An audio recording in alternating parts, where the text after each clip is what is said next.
간밤 뉴욕 증시 3대 지수는 일제히 하락했습니다. 아무래도 이제 FOMC 회의를 앞두고 좀 경계심이 커질 수밖에 없는 상황이었던 것 같습니다. 이 가운데 트럼프 대통령이 일정 조건하에 엔비디아의 H200 칩 대중 수출을 허용하겠다고 밝혔습니다. 네, 이 소식도 트럼프 대통령이 SNS를 통해 밝혔는데요. 시진핑 중국 국가주석에게 H200 수출 허용을 통보했다고 합니다. 국가안보 유지 및 승인된 조건에게 한정하는 조건이었다고 하네요. 네, 이에 시진핑 주석도 긍정적인 반응을 보였다고 하는데요. 다만 최첨단 AI 칩인 블랙웰과 루비는 포함되지 않습니다. H200은 중국 수출이 허용된 저사양 칩 H20에 비하면 이제 압도적인 성능 차이를 보인다고 하는데 중국 측에서 도입을 승인할지는 불확실한 상황이라고 하죠. 네, 중국은 H20에 대해서도 자국 기업의 보안 문제를 이유로 사용을 자제하고 자국 기업의 칩만을 사용하도록 요구해왔습니다. 엔비디아 젠스방 CEO도 수출을 허용해도 중국이 구매할지는 알 수 없다고 밝힌 바 있습니다. 네, 중국도 이미 자국 기업들이 뛰어난 성능의 자체 칩을 개발해냈다는 점을 알기 때문에 이번 H200 수출 허용에 어떤 반응을 보일지 궁금해집니다. 지금 보시고 계신 머니쇼는 SBS BJ과 유튜브에서 실시간 시청이 가능하고요. 국내 주식 정보 받아보실 분들은 카카오톡 채널 머니랩 추가하시기 바랍니다. 또 모든 투자 판단의 책임은 투자자분들께 있다는 점 알려드립니다. 그럼 글로벌 증시 상황부터 정리해볼까요? 최주연 아나운서 소식 전해주시죠. 뉴욕 증시는 하루 앞으로 다가온 FOMC에 대한 경계감에 투자 심리가 또 흔들렸습니다. 연준이 매파적 인하를 할 것으로 점쳐지면서 내년 금리 경로에 대한 불확실성이 시장의 부담으로 작용하고 있는 것으로 보이는데요. 특히 국채 금리가 최근 오르고 있는 점이 시장의 발목을 잡고 있습니다. 마감 상황 보면 다우지수는 오늘 0.45% 하락했고요. S&P 500 지수와 나스닥 지수도 각각 0.35%, 0.14% 내림세 보였습니다. 시총 상위 종목들도 대부분 개별 악재에 약세를 보였습니다. 특히 알파벳이 2% 넘게 빠졌는데요. 현재 시간으로 9일에 새로운 버전이 업데이트되는 챗 GPT에 대한 경계감과 미국 연방법원이 구글의 스마트폰 기본 검색 설정 기약을 매년 재체결하도록 지시하자 주가가 하락했습니다. 또 애플은 고위급 임원들이 줄줄이 떠나고 있는 가운데 조지 스루지 수석 부사장마저 퇴사할 수 있다는 소문이 돌면서 오늘 소폭 하락했습니다. 비록 스루지 부사장은 당분간 회사를 떠날 계획이 없다면서 부인했지만 약해진 투자 심리를 살리진 못했습니다. 이런 가운데 엔비디아에는 오늘 큰 호재가 나왔죠. 미국 상무부가 엔비디아의 H200 칩의 중국 수출을 허용할 계획이라는 보도가 나오면서 주가가 장중 1.72% 뛰었는데요. 실제로 조금 전 트럼프 대통령은 트루스 소셜을 통해서 국가 안보 유지 조건으로 시진핑 주석에게 엔비디아 H200 수출을 허용하겠다고 통보했다고 밝혔습니다. 이 소식에 현재 시간을 거래해서 엔비디아 주가는 급등세를 보이고 있습니다. 시청 6위부터도 보면 브로드컴만 빼고 모두 하락했는데요. 브로드컴은 실적 발표에 대한 기대감과 또 마이크로소프트의 맞춤형 칩을 공급할 수 있다는 가능성에 오늘 3% 가까이 급등했습니다. 반면에 테슬라는 모건 스탠리에서 투자 등급을 하향 조정했다는 소식에 오늘 주가가 3.39%나 급락했고요. 메타는 MR 안경의 피닉스 출시를 1년 연기할 것으로 알려지면서 1% 가까이 하락 마감했습니다. 오늘도 대형 기술주들이 이렇게 약세를 보인 데는 빅테크 강세에 베팅해온 야데니 리서치가 입장을 선회한 것도 영향을 미쳤습니다. 지난 15년 동안 야데니 리서치는 기술주 강세론을 이어왔었는데요. 야데니 대표는 더 이상 S&P 500 포트폴리오에서 IT와 커뮤니케이션 서비스에 대한 비중 확대를 추천하는 것이 합당하지 않다고 설명했습니다. 이에 대해서 그는 M7의 높은 마진을 노리는 경쟁자가 등장하고 있고 이 기술의 발전으로 S&P 500 나머지 기업들의 생산성이 올라갈 것으로 예상되기 때문에 사실상 M7 기업들의 메리트가 줄 것이라는 분석입니다. 대신에 그는 금융업과 산업재, 헬스케어의 비중 확대를 추천했습니다. 이런 가운데 또 연말 랠리가 어려울 수 있다는 우려도 월가에서 일부 나오고 있습니다. 간밤 JP모건 체이스 전략가들은 연준의 이번 금리 인하 기대가 커지면서 투자자들이 차익실을 나서 주식시장 랠리가 주춤할 수 있다고 전망했는데요. 미슬라브 마테이카 전략가는 투자자들이 연말까지 포지션을 늘리기보다는 수익을 미리 확정하라는 흐름이 나타날 수 있다고 설명했습니다. 또 나이스 인베스트먼트 역시 만일 이번 주 10일이 향후 5개월 동안 마지막 금리 인하 시점이 된다면 폭넓은 분산 투자 외에는 현금 보유가 나쁘지 않은 선택일 수 있다고 말했습니다. 그럼 이어서 오늘 나온 지표도 보면 그래도 다행인 점은 최근 인플레이션에 대한 우려가 점점 완화되고 있다는 점입니다. 뉴욕 연은에서 공개한 소비자 기대조사에 따르면 1년 후 기대 인플레이션은 3.2%로 전달보다 변동이 없었고요. 3년 후와 5년 후 기대 인플레이션도 3%로 유지됐습니다. 또 소비자들은 11월 노동시장에 대해서 전달보다 더 낙관적으로 평가했는데 1년 뒤에 실업률이 더 높아질 가능성은 낮아지고 직장을 잃더라도 일자리를 찾을 확률은 더 높아진 것으로 나타났습니다. 이 둘 간의 간격은 실업률이 선행지표로 쓰이기 때문에 노동시장이 빠르게 약화되진 않을 수 있다는 신호로 해석될 수 있겠습니다. 이렇게 최근에 나온 지표들이 엇갈린 신호를 보내고 또 아직까지 미국 경제가 완전히 침체되고 있다고 보긴 어렵기 때문에 시장은 대체로 이번 FOMC에서 연준이 매파적 인하를 단행할 것이라고 보고 있는데요. 이 같은 전망을 최근 채권 시장에 반영되고 있습니다. 또 최근 일본 등 전 세계적으로 국채 금리가 오르고 있고 간밤 이사벨 슈나벨 ECB 집행이사가 ECB의 다음 행보는 금리 인상이 될 것이라고 말한 것도 이 미국 국채 금리를 끌어올리는 요인이 됐는데요. 간밤 10년물 금리가 0.02%포인트, 2년물 금리가 0.01%포인트 상승했습니다. 금은 달러가 5주 만에 최저치에서 반등하는 흐름을 보이면서 하락했습니다. 금 선물은 오늘 0.66% 내리면서 온스당 4,215달러에서 거래를 마쳤고요. 국제유가는 우크라이나와 영국, 프랑스, 독일 정상이 런던에서 모여 우크라전 종식을 위한 평화 구상을 논의하고 있다는 소식이 약세에 나타냈습니다. WTI와 브렌트유는 모두 2% 넘게 급락세 보였습니다. 지금까지 굿모닝 마켓이었습니다.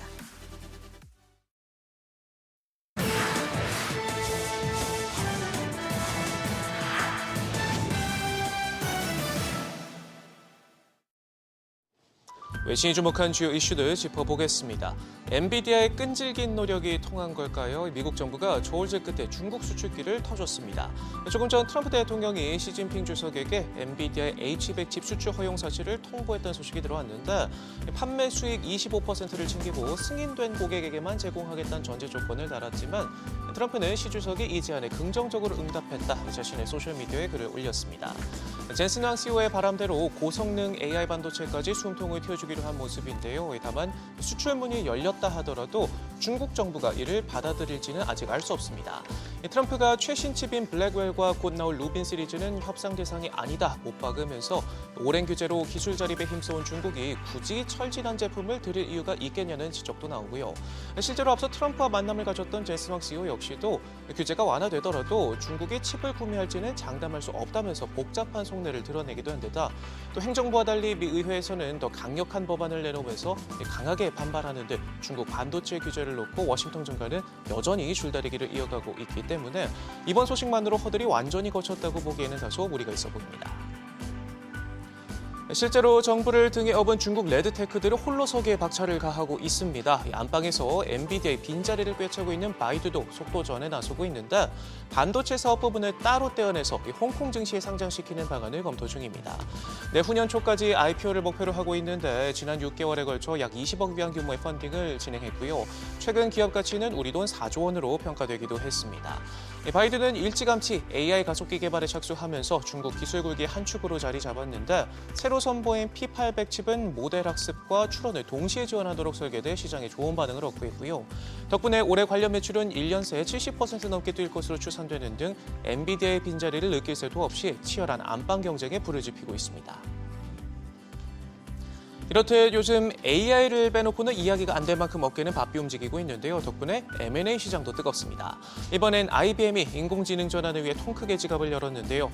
실시간 데이터 스트리밍 플랫폼 제공업체인 컨플런트를 110억 달러 우리 돈 16조 원에 품기로 했습니다. AI 모델에서 사용되는 실시간 데이터 스트림을 관리하는 기술을 제공하면서 인공지능 붐과 더불어 소매, 기술, 금융 서비스 등 여러 산업 기업들로부터 주목을 받는 곳인데 이번 인수 발표는 IBM이 AI를 중심으로 사업을 재편하는 과정에서 최근 수년간 진행한 거래 중 최대 규모이기도 할 만큼 큰 기대를 모으고 있습니다. 하드웨어 시장도 치열합니다. 스마트폰 혁신을 이을 차세대 기기 주도권을 잡기 위한 경쟁이 거센데요. 이번엔 구글이 승부수를 띄웠습니다. 새 AI 기반 스마트 글래스 신제품을 공개했는데요. 현재 디스플레이 탑재형과 오디오 중심형 등 두 가지 카테고리의 제품을 개발 중이고 첫 제품은 내년 출시될 예정입니다. 삼성전자, 워비파커, 젠틀몬스터 등이 초기 하드웨어 파트너로 참여하는데 최근 공개된 프로젝트 오라 프로토타입에는 시장을 뜨겁게 달군 제미나이 AI가 탑재돼 눈길을 끌면서 메타에 뒤처진 웨어러블 AI 기기 시장에서 재도약을 노려볼 수 있다는 평가도 나옵니다. 워런 버핏의 은퇴를 앞두고 버크셔 해서웨이가 대대적인 경영진 교체 인사를 단행했습니다. 가장 먼저 눈길이 가는 건 버크셔에 합류했을 때부터 버핏의 후계자로 꼽혀왔던 포트폴리오 매니저 토드 콤스가 JP모건으로 떠나기로 했다는 점입니다. 그렉 아벨 부회장을 차기 CEO로 지명했을 때도 월가에서는 콤스가 버크셔의 투자 부문에서 롤을 확대할 것으로 기대해왔는데 버핏은 JP모건이 늘 그래왔듯이 훌륭한 결정을 내렸다며 웃으며 안녕을 보냈습니다.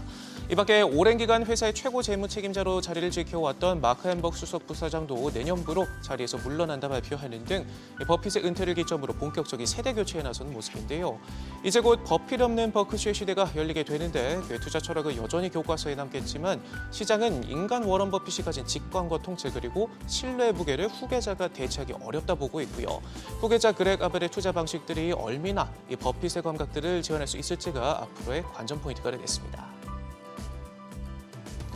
트럼프 대통령이 대중무역 전쟁으로 피해를 입은 농가를 돕기 위해 120억 달러 규모의 새 지원 패키지를 발표했습니다. 올해 초 중국산 제품에 대한 관세를 대폭 인상하면서 이로 인해 미국 농가의 수출길이 막히고 비용 부담이 커졌다는 비판이 이어져 왔는데요. 농업계는 트럼프 대통령의 전통적인 정치적 지지 기반 중 하나였지만 잦은 관세 변경과 공급망 불확실성으로 인해 불만이 누적돼 왔습니다. 이 때문에 이번 지원책은 최근 물가 상승과 소비자 가격 불안이 가중되면서 트럼프 행정부가 대통령의 경제 리더십을 방어하고 유권자 불만에 대응하기 위한 차원으로 해석되고 있는데요.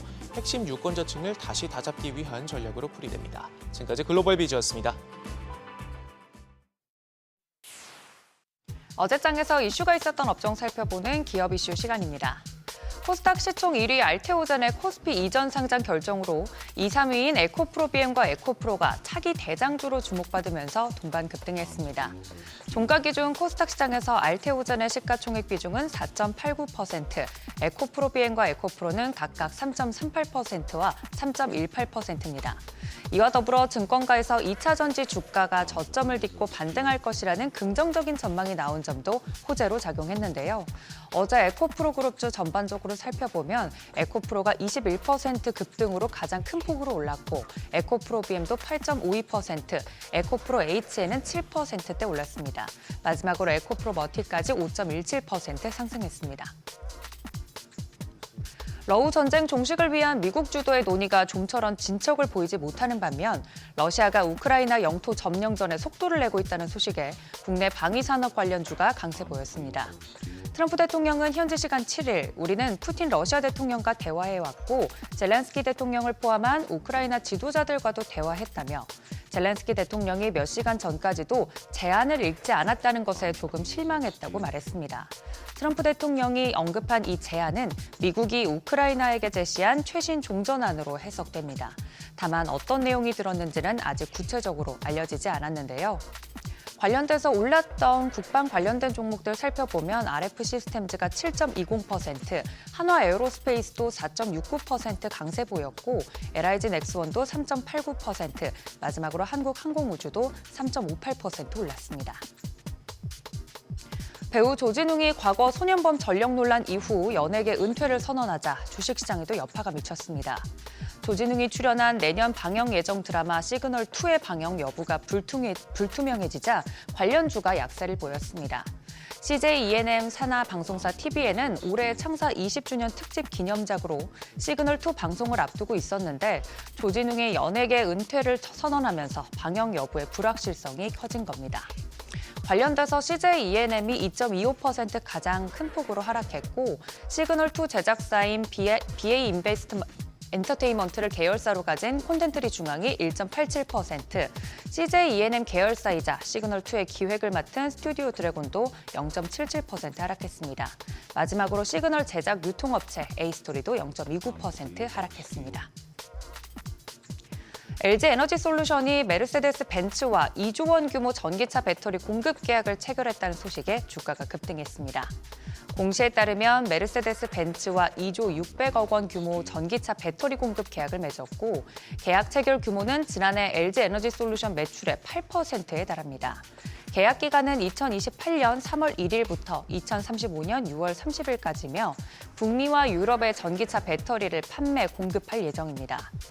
어제 관련 소식으로 올랐던 종목들 살펴보면 앞서 짚었던 에코프로가 21% 급등, DIC도 14%대 올랐고 LG 에너지솔루션의 경우 6% 가까이 상승했습니다. 마지막으로 삼성 SDI도 2.11% 올랐습니다. 지금까지 기업 이슈 전해드렸습니다.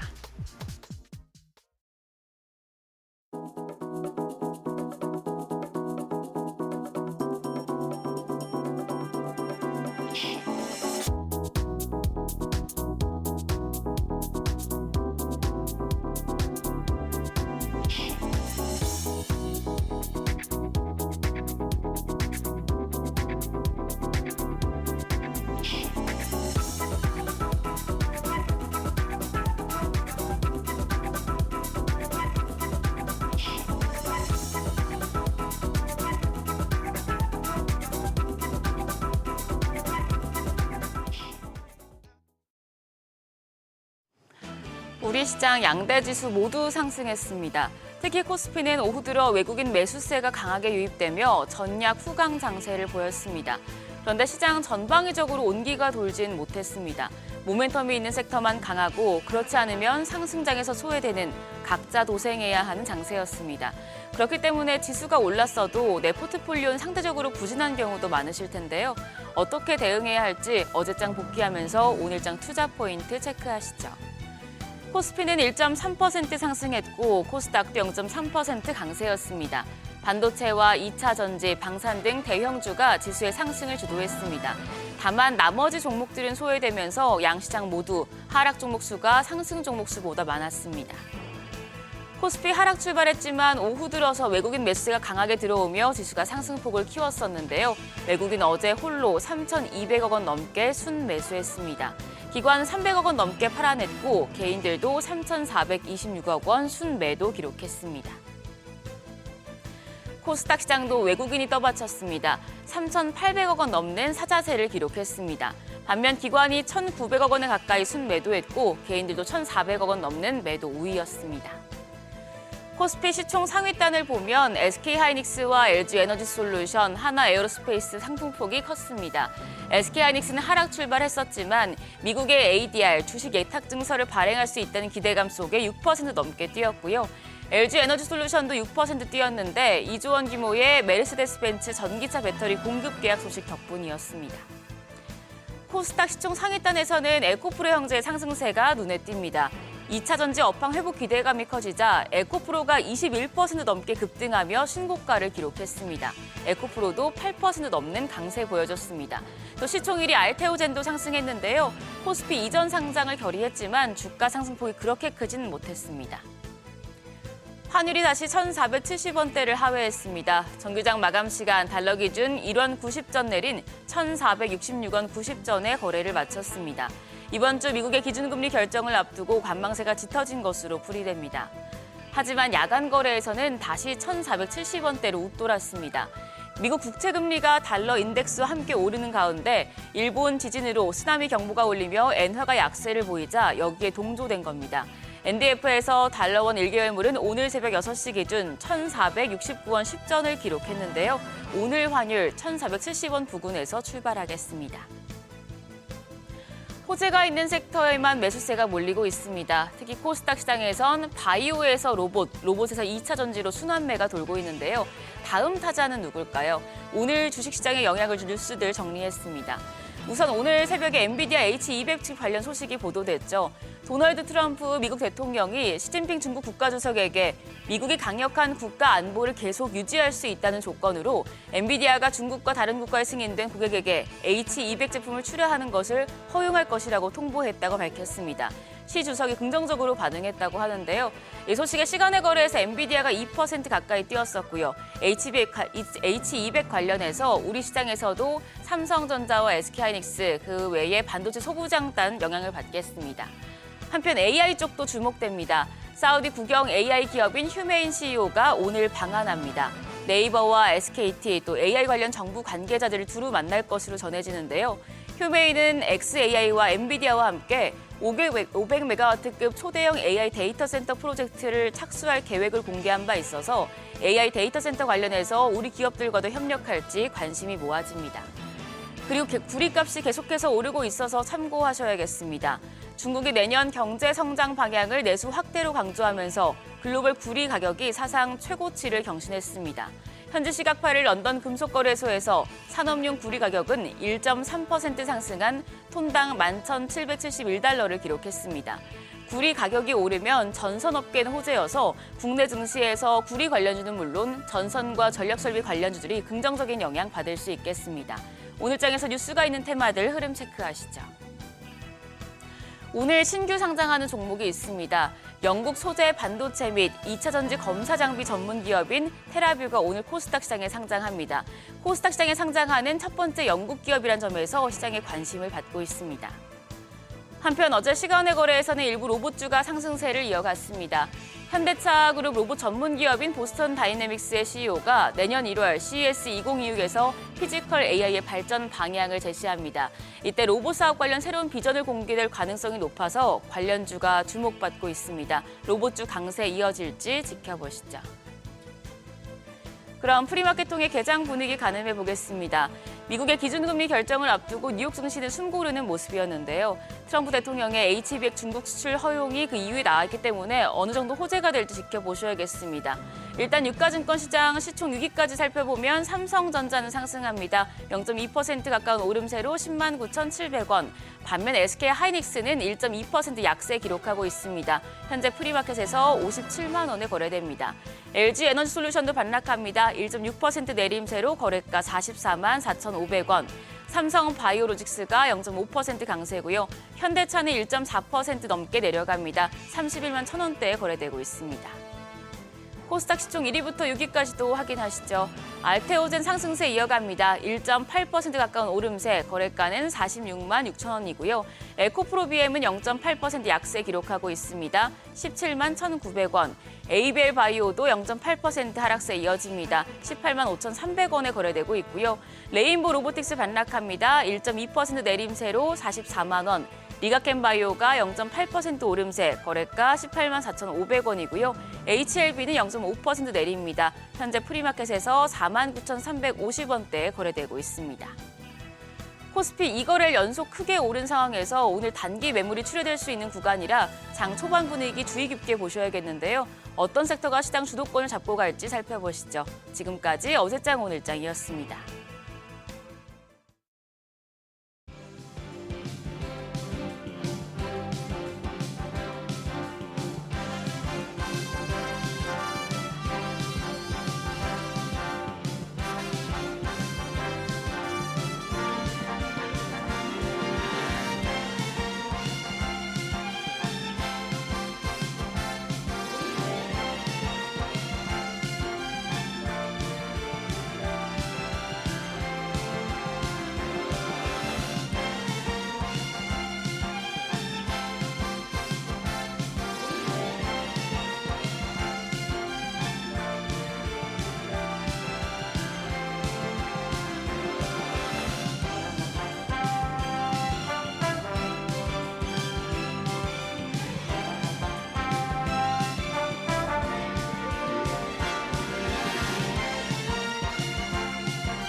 현재 시각 8시 24분 향해 갑니다. 지금 보시고 계신 머니쇼는 SBS BG 앱과 유튜브에서 실시간 시청이 가능합니다. 또 다양한 주식 정보 원하시는 분들은 카카오톡 채널에서 머니를 검색하셔서 친구 추가하시면 됩니다.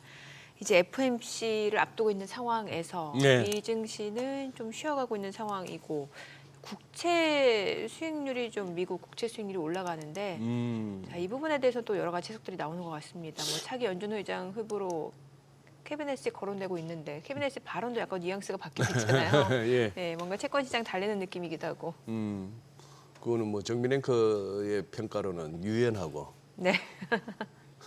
제가 보기에는 뭐 편견입니다만 좀 비겁하고 뭐 그래서 왔다 갔다 말이 합니다만 네. 어제 국채 수익률 오른 거는 뉴욕 시황에서 일본의 지진도 좀 영향을 미친 것 같아요. 이제 BOJ의 일본의 지진. 지진이요. 네네.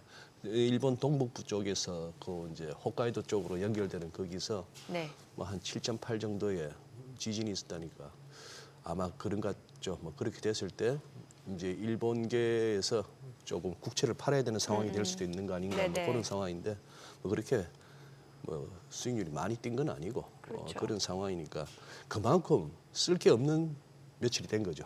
그렇죠. FMC, 예, FMC 맞아요. 전에 예. 뭐 특히 시황에 뭐 이렇게 쓸만한 게 없는 그런 뭐 장이 되어버렸습니다. 오라클 브로드컴 실적도 이제 나와야 되는 나와야 거고. 되는 거고. 예. 예. 그래서 지금은 네, 저희들도 이 증시 타임을 통해서 아마 올 한 해 대지프 보고 또 내년을 준비하고 하는 그런 차원에서 한번 네. 내용을 준비해야 되지 않나 싶어요. 전반적인 좀 매크로 그렇죠. 상황을 네. 좀 짚어볼 타임인 것 같습니다. 오늘 김한진 이코노미스트 함께합니다. 어서 오세요. 네, 어서 오세요, 안녕하세요. 박사님. 예, 오랜만에 나와주셨습니다. 네, 반갑습니다. 예, 뭐 저희가 방금 그거 한 것처럼 딱 이제 빅 이벤트와 또 주요 기업들 실적 앞두고 뭐 시장이 크게 움직이기는 어려운 것 같은데 어제는 뭐 우리 뭐 활짝 날아가고 참 오래 고생했던 에코프로 같은 게 20 몇 %씩 뛰기도 하고 하는 그런 날도 왔습니다만 박사님 모처럼 나와주셨으니까 미국, 한국 이렇게 나눠서 올 한 해 뭔가 좀 이렇게 시장이 여느 때와는 좀 다른 느낌이 많았던 한 해라 가지고 한번 정리를 한번 해주신다면요. 네, 우리 시장은 사실은 미국이 3년간 오른 거를 예, 네. 올 한 해 그냥 한 방에 한 방에. 네, 극복하는. 예, 사실 미국이 지금 2020년 예. 코로나 이후에 코로나 때 많이 빠졌죠. 그랬죠. 빠진 예. 저점으로 비하면 3배 올랐습니다. S&P 500이. 3배나 올랐다고요? 네. 한 S&P 5년 500이. 사이에. 그렇죠. 예. 그 저점으로 예, 보면 예. 3배 올랐는데 우리가 지금 2020년 저점으로 똑같이 3배 올라 있습니다. 아하. 올해 오름으로써. 아, 네, 네. 올해 우리가 예. 80% 올랐는데 그 미국은 3년간에 걸쳐서 조금씩 올랐고 아하. 한국은 화끈하게 네, 올해 한 번에 네, 지난 4월을 저점으로 80% 올랐기 때문에 그렇게 네. 비교는 못 해봤는데 그렇게 말씀하니까 확실한 키 맞추기가 네, 되네요. 확실한 키 맞추기가 됐고요. 그러니까 우리가 너무 전 세계에서 눌렸던 네. 부진했던 장세여서 이게 굉장히 뭐 이게 만성적인 조금 디스카운트, 코리아 디스카운트 얘기가 나왔지 않습니까? 예. 그런데 뭐 여러 가지 이유로 좀 저평가가 한 방에 해소됐고요. 예. 뭐 이제부터 시작인 거죠. 이제 동등한 입장에서. 그래서 올해 전체적인 화두는 뭐 AI였죠. 예. 그 미국의 빅테크들이 이제 AI에 데이터 센터에 투자를 하니까 이게 이제 상류에서 강으로 따지면 이제 상류에서 일어난 일이고 이게 하류에서는 이제 반도체 사이클이 꿈틀대는 거죠. 그래서 2023년 재작년 가을부터 시작된 반도체 사이클이 네. 지금 한 2년 반, 지금 한 30개월 정도 진행됐고요. 네. 그러니까 AI 사이클이 뭐 내년에도 만약에 조금 왕성하게 꿈틀댄다면 우리나라 반도체 중심으로 요즘에는 뭐 A, B, C, D라고 그러더라고요. AI, 바이오, 뭐 C는 이제 컨텐츠인데 조금 컨텐츠 좀 약하네요. D는 이제 방위 산업, 디펜스. 디펜스. E는 이제 에너지. 아하. 뭐 투자한 에너빌리티라든지 이런 뭐 예. 원자력이 되겠죠. 그래서 뭐 S도 있죠, 쉽. 그래서 뭐 이런 그 잘 나가는 수출주 중심으로 일단 달려봐야 되는데 내년에도 그러려면 AI 사이클이 살아 있어야 되는 거죠, 상류에서. 네. 그래서 미국 증시가 중요하고 미국 기업들의 이익 컨디션, 어닝스 리비전이라든지 또 이들의 마진, 뭐 계속 투자할 수 있는지, 투자해도 마진율이 지금 훼손되지 않을 건지 이런 부분들이 중요할 것 같습니다. 방금 말씀하신 A, B, C, D를 풀어서 말씀하시니까 다 빡빡빡 느낌이 오는데 C 컨텐츠라면 어떤 종목, 어떤 기업들이 해당될까요? 지금은 뭐 약하죠. 뭐 네이버, 뭐 카카오 그렇죠. 이런 종목들이고 예. 또 내지는 뭐 한류 그리고 뭐 엔터 또, 쪽도 네, 해당되네. 엔터 쪽, 또 중국의 한한령, 뭐 공식적인 한한령은 아닙니다만은 아무튼 이쪽이 좀 풀리면 엔터나 게임 뭐 이런 것들도 컨텐츠에 해당될 것 같습니다. 근데 아까 박사님 그 설명하신 것 중에 코로나 이후에 미국은 5년에 걸쳐서 이렇게 이제 지수가 3배 올랐고 우리 3배를 하셨나요? 네, 맞습니다. 예. 우리는 그러면 코로나 저점 대비 우리도 3배인가요? 지금으로서는 4천이 3배입니다. 3배. 근데 그걸 이제 올 한 해 동안 올 한 해 네, 동안에 네, 사실 네. 다 했고 네, 네. 그렇게 해서 키 맞추기라는 부분은 이제 이해가 됐는데 그러면 코로나 이후에 이제 약간 우리가 뒤처졌던 거는 올 한 해 뭐 여러 가지 정책 기대감 등도 있었고 해서 그리고 반도체도 한번 잘 타가지고 이렇게 왔습니다만 그 이전에 코로나 이전까지 고질적으로 저평가됐던 부분도 해소돼야 되지 않겠습니까? 그거는 이제 내년 이후로 또 기대해 볼 만할까요? 그렇다면 제 얘기는 내년에도 올해와 같은 우리 코스피에 미국이나 다른 증시 대비 아웃퍼폼을 기대할 만한가 하는 질문입니다. 저는 우리 증시가 아웃퍼폼할 것 같습니다. 왜 그러냐면은 지금 뭐 조금 장기적인 뭐 관점에서 보면 네. 우리나라의 PBR, 뭐 혹은 PER 주가 수익 비율이라든지 순자산 비율이 3번 역사적으로 3번 리레이팅이 됐거든요. 점프업을 했는데 그게 이제 1985년에 3조 호황 때 예. 우리나라 코스피 PBR이 0.5에서 2배까지 갔어요. 그리고 또 20년이 지나서 예. 2005년 사실은 2005년 이후가 반도체 사이클이 굉장히 컸거든요. 예. 그때도 0.6에서 2.2배까지 갔습니다. 허허. 그리고 이제 20년이 지나서 2005년에 기준으로 20년이 지나서 지금 2025년 세 번째 리레이팅 사이클에 들어갔는데 이 리레이팅 사이클의 특징은 수출이 잘 될 때예요. 네. 그리고 2005년은 반도체 사이클이었기 때문에 이번에 반도체 사이클과 거의 유사합니다. 그리고 수급이 좋았어요. 85년이나 2005년에도. 이번에도 내년도에 대규모 유상증자라든지 쪼개기 상장, 뭐 상법이 개정되고 또 소액주주의 굉장히 입김이 세졌기 때문에 네네. 어려울 것 같습니다.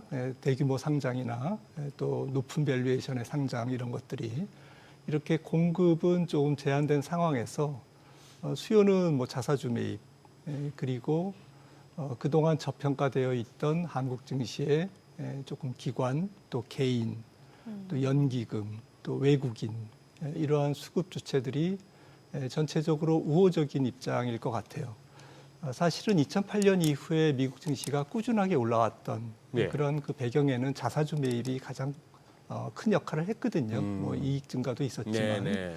그래서 제가 볼 때는 2008년 이후에 미국 증시의 꾸준한 상승과 같이 앞으로 수년간 우리 증시가 이런 반도체 사이클로 리레이팅이 되면서 조금 조정이 숨고르기는 항상 나오죠. 하지만 이런 기술적 조정에도 불구하고 약세장은 조금 짧고 강세장은 조금 긴 그러한 양호한 수급이 굉장히 양호한 그러한 장세가 앞으로 지속될 것 같다라고 생각을 합니다.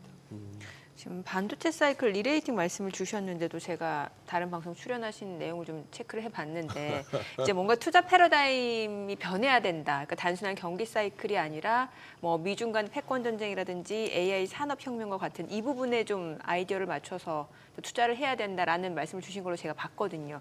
그러면 AI 쪽 하면 사실은 뭐 반도체 쪽은 우리나라 뭐 삼성전자, SK하이닉스가 계속해서 그 부분에 대한 좀 뭔가 수혜라고 해야 될까요? 이런 사이클 조금 더 강세 사이클이 이어질 수 있다고는 봅니다만 전반적인 AI 산업은 사실 그 반도체를 제외하고는 미국이 훨씬 더 좀 실질적으로 캐파도 그렇고 그 상황 아닌가요? 지금 전반적으로? 네, 그렇죠. 예. 만약에 AI 사이클이 조정을 보이면 반도체 사이클도 같이 예. 조정을 보일 수밖에 없고 특히 미국의 AI 기업들이 이제 밸류에이션 논쟁이 있기 때문에 제 생각에는 내년도에 조금 쉬어가는 자리가 나올 수밖에 없을 거라고 생각을 합니다. 미국 AI, 증시, 미국 증시가, 좀 예. 빅테크들이 예. 쉽게 말씀드려서 M7이고 좀 폭넓게 말씀드리면 S&P 500의 IT 업종과 커뮤니케이션 서비스 업종인데 이 두 업종이 미국 S&P 500의 시가총액의 거의 절반, 45%를 차지하고 네네. 있는데 지금 이 두 업종의 S&P 500의 전체 이익에서 차지하는 비중이 거의 한 38%대요. 네. 예. 그러니까 뭐 오케이 뭐 38% 40%의 이익을 감당하고 있으니 45%의 시가총액 비중 인정할게라고 네. 하지만 이게 조금만 약해져도 시장은 이제 밸류에이션 논쟁에 휩쓸릴 수가 있고 또 뭐 간밤에도 이제 국채 금리가 올라가면서 주식 시장이 조정을 보였듯이 사실은 연준이 금리를 내림에도 불구하고 만약에 어떤 이유로든 시장 금리, 장기물 금리가 올라갈 경우에는 또 주가 조정, 또 밸류에이션이 높은 기업들은 또 금리 상승에 네. 굉장히 취약하기 때문에 그런 측면에서 뭐 도처에 조금 뭐 주식 시장이 쉬어갈 수 있는 여러 가지 변수들이 많이 존재하죠.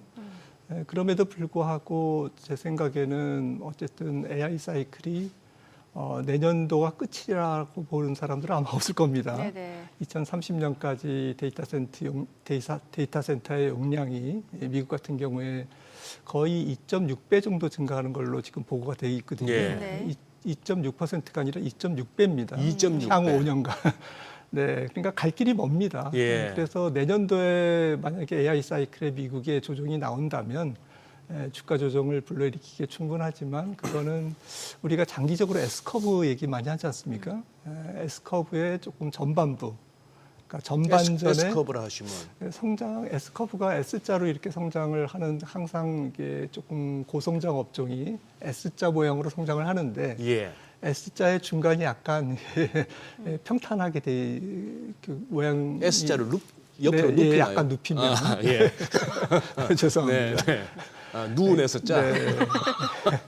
예. 그래서 내년도에 그 AI 섹터 전체적인 AI 투자의 조정은 그것이 이제 엔딩을 의미하는 것이 아니라 네네. 후반전을 준비하기 위한 숨고르기다라고 생각을 한다면 이거는 뭐 짧은 조정일 거다라고 생각을 하는 거고요. 네. 그래서 내년도에 전체적으로 미국 경제나 또 AI 사이클이나 AI 투자 기업들의 어닝이나 이런 모든 부분들이 조금 심각한 경기 침체로 이어지지 않는다라는 전제 하에서는 우리나라 시장도 조금 기술적인 조정, 단기 조정은 있을지라도 조금 중장기 추세로 계속 상승장이 이어진다라고 봐야 되는 것이 아닌가 저는 이제 기본적으로 그렇게 생각을 하고 있습니다.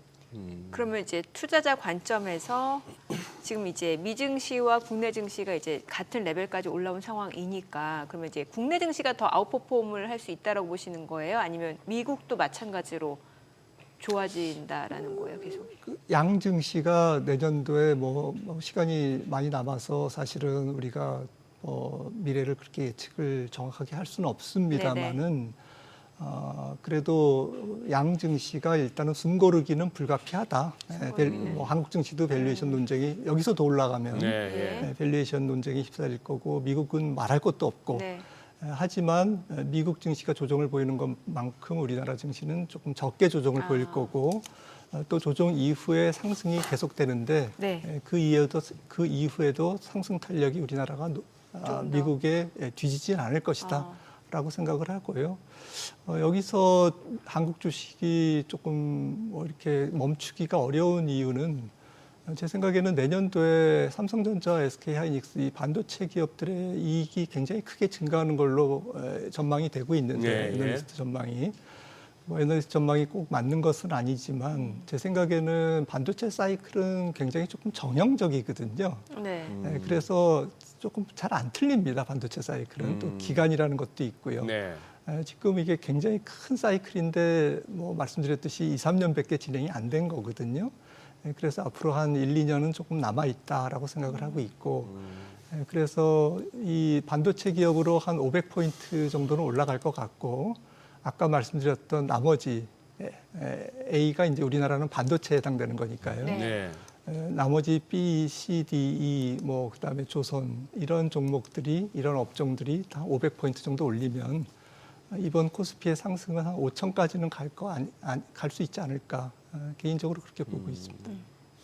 근데 박사님 지금 뭐 우리 코스피가 지금 이제 금년 들어서 73%, 코스닥이 뭐 37% 가까이 이렇게 지수가 올랐는데 지금 이제 양시장 통틀어서 뭐 연간으로 마이너스를 보이고 있는 종목들이 한 1,300개 남짓 된다고 하니까 이게 이제 실제 종목으로 이제 투자하시는 분들 가운데는 야, 장 좋다는 게 나한테는 해당 안 돼 하시는 분들도 있을 거고 차라리 우리 일반 개인 투자자들 골치 아픈데 그냥 지수만 사버리는 건 어떻게 보십니까?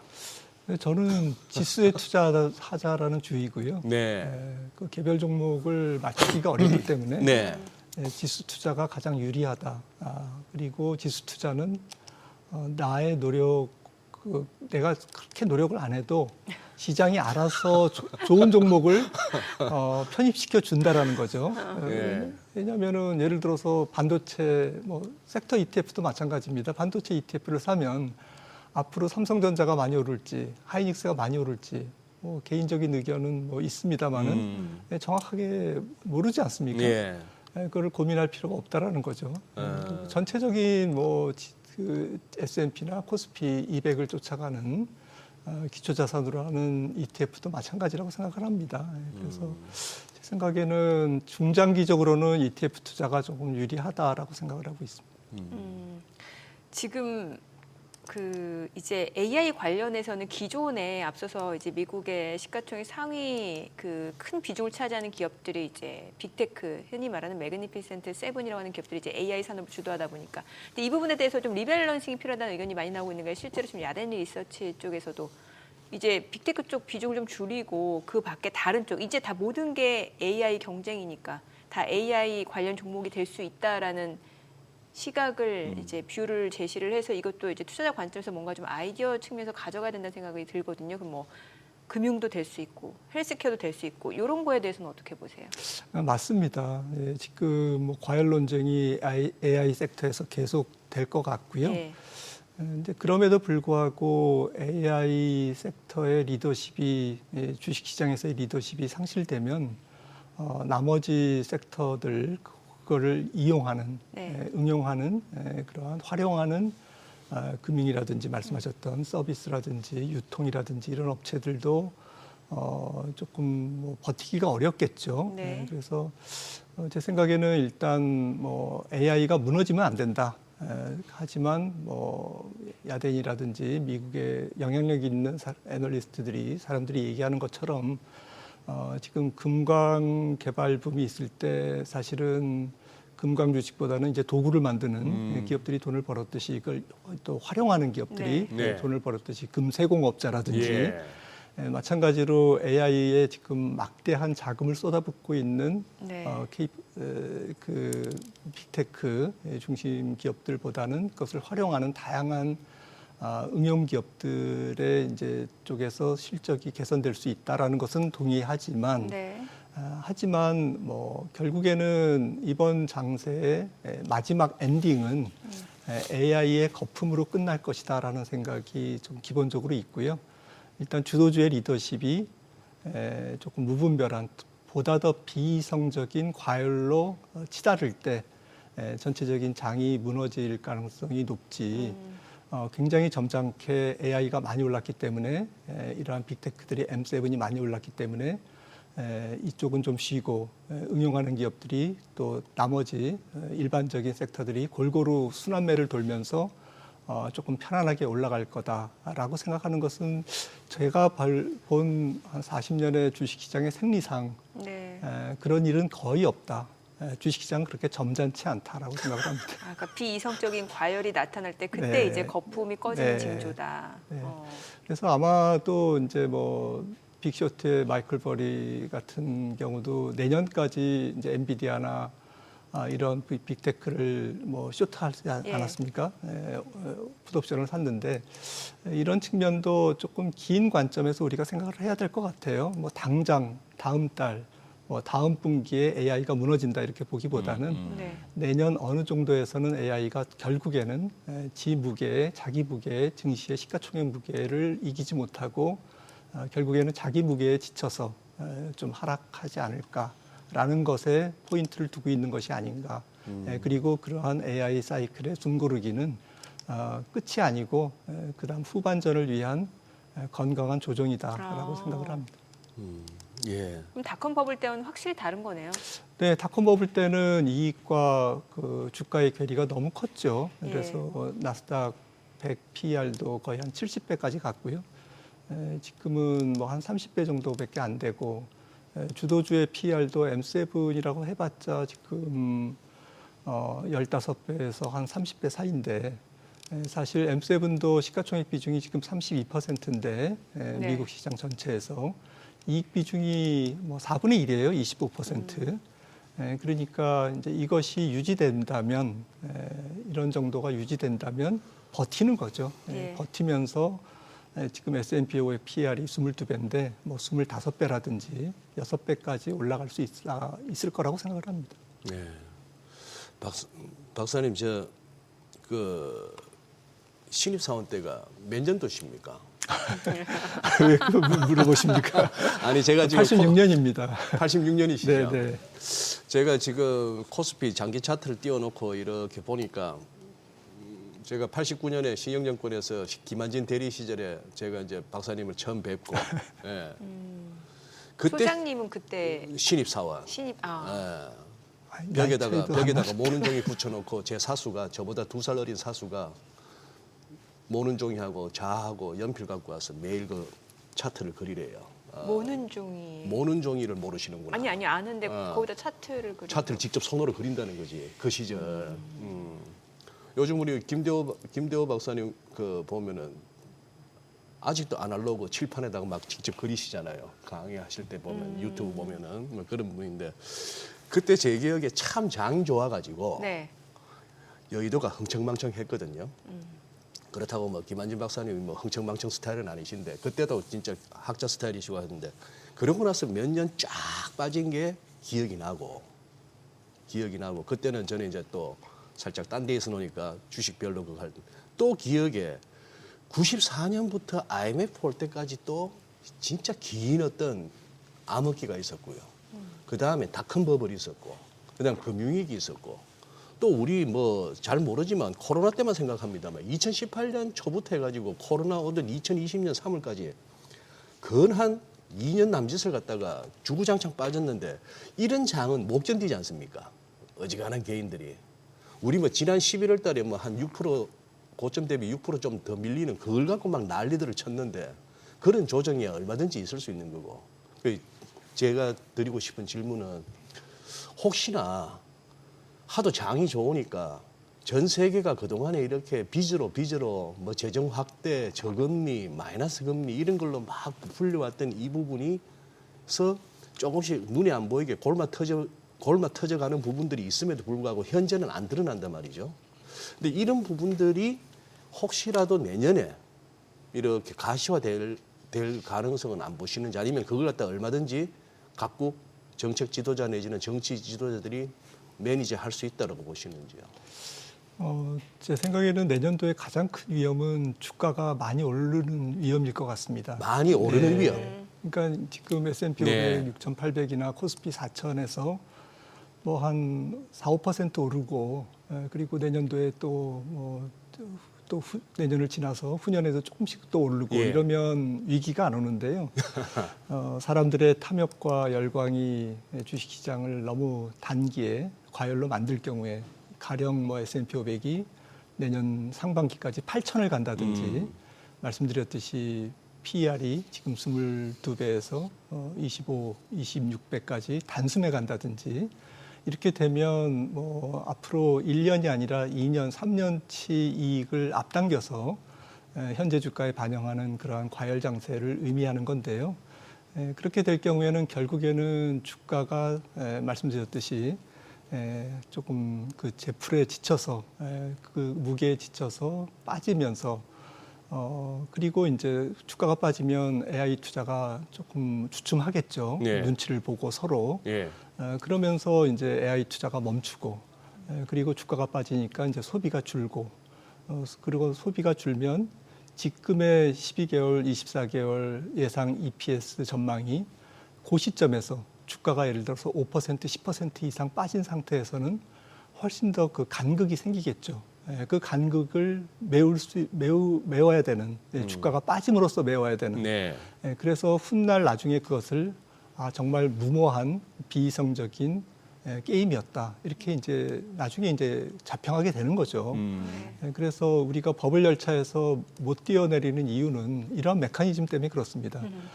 저 같은 이코노미스트들은 아둔하게 항상 경기를 보고 주가를 맞추려고 하는데 네. 제 생각에는 한 3, 40년간 해보니까 그건 좋은 방법이 아닌 것 같고요. 네. 채권 수익률이나 혹은 주가, 예. 그러니까 자산 가격을 중심으로 시장의 집단 지성이 지금 거래에서 생기는 시장이 자율적으로 결정하는 금리라든지 주가의 흐름을 보고 네. 경기를 보는 것이 맞고요. 항상 우리는 뭐 경기에 앞서서 주가가 움직인다고 얘기하면서도 항상 오류를 범하죠. 경기를 보고 주가를 판단하는. 그래서 주가가 한 10% 이상 빠지면 경기 침체가 옵니다.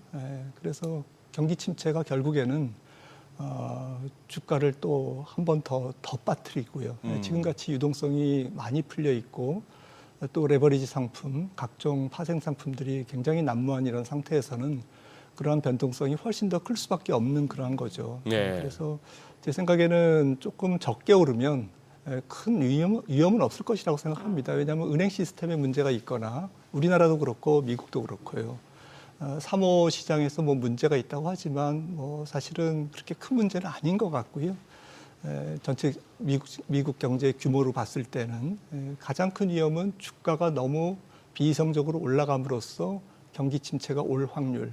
그게 주식시장이 가장 큰 문제라고 생각합니다.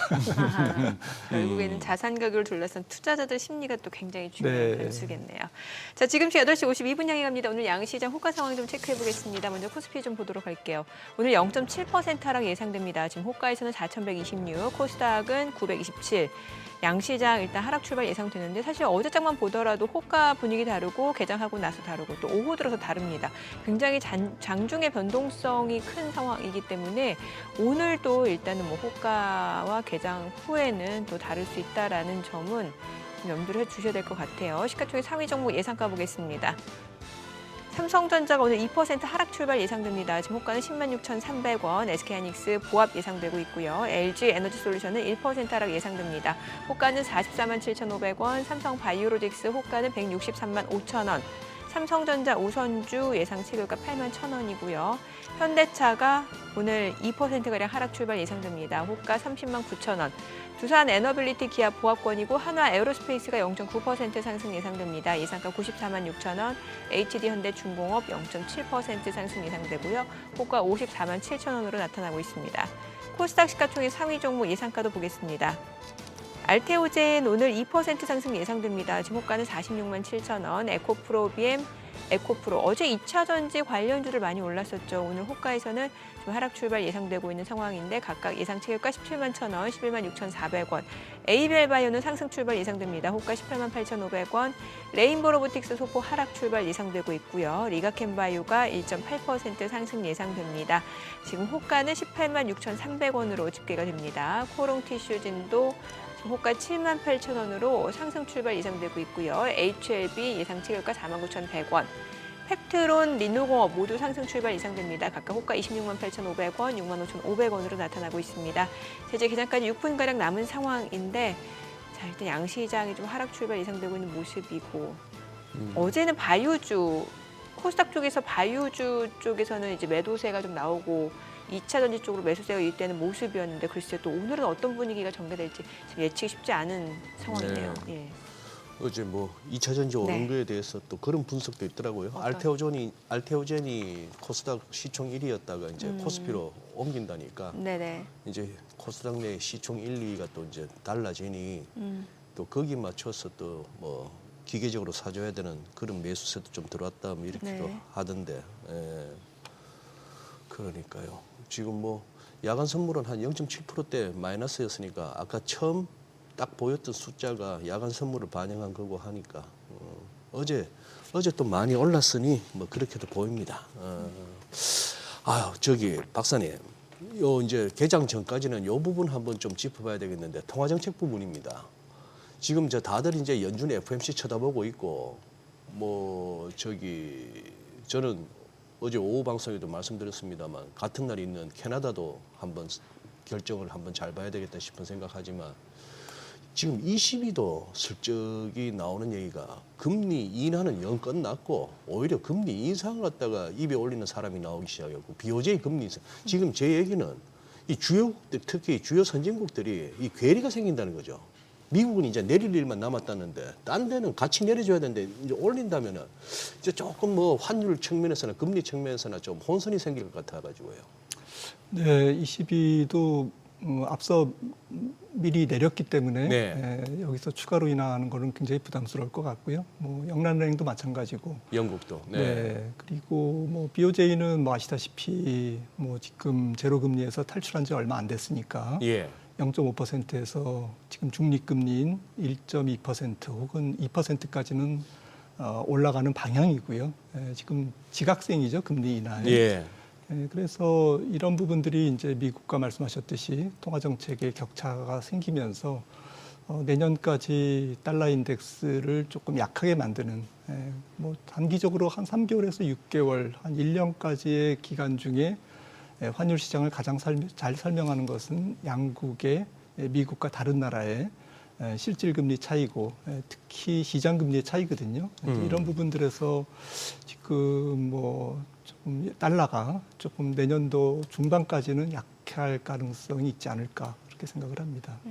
그런데 달러 환율은 그럼 어떻게 저희가 이해를 하면 되는 겁니까? 그러니까 이제 원화 환율은 사실 조금 다른 문제이긴 하죠. 사실 지금까지 달러 인덱스는 한 2, 3% 정도밖에 못 올랐는데 원화가 지난 7월 7일 이후에 7월 초 이후에 거의 한 10% 절하됐거든요. 예. 지금 엔화도 10% 절하됐고 또 대만 달러도 한 8%, 7% 절하됐습니다. 그래서 이 아시아 3개국 지금 미국의 투자 압박을 이미 받은 네. 우리나라와 일본 그리고 지금 받고 있는 대만 네. 이런 이 3개국이 결국에는 타겟이 돼서 예. 지금 환율이 약세인 거고 예. 달러 인덱스가 강한 것보다 한 3배 정도, 한 4배 정도 더 이 지역 환율이 이제 평가 잘화되고 있는 거죠. 예. 그래서 이 대미 투자의 불확실성, 지금 뭐 정부가 여러 가지 안전장치를 마련했다고 합니다만은 이런 세이프가드에도 불구하고 일단 내년도에 2026년 200억 달러 한도의 투자가 이제 시작되지 않겠습니까? 예. 이 프로젝트의 이제 구체적인 윤곽, 어떤 산업에 어떤 조건으로 어떻게 투자할 건지에 대한 이런 패키지가 조금 나올 때 이런 불확실성이 해소될 것 같고요. 그것은 일본도 마찬가지인 것 같습니다.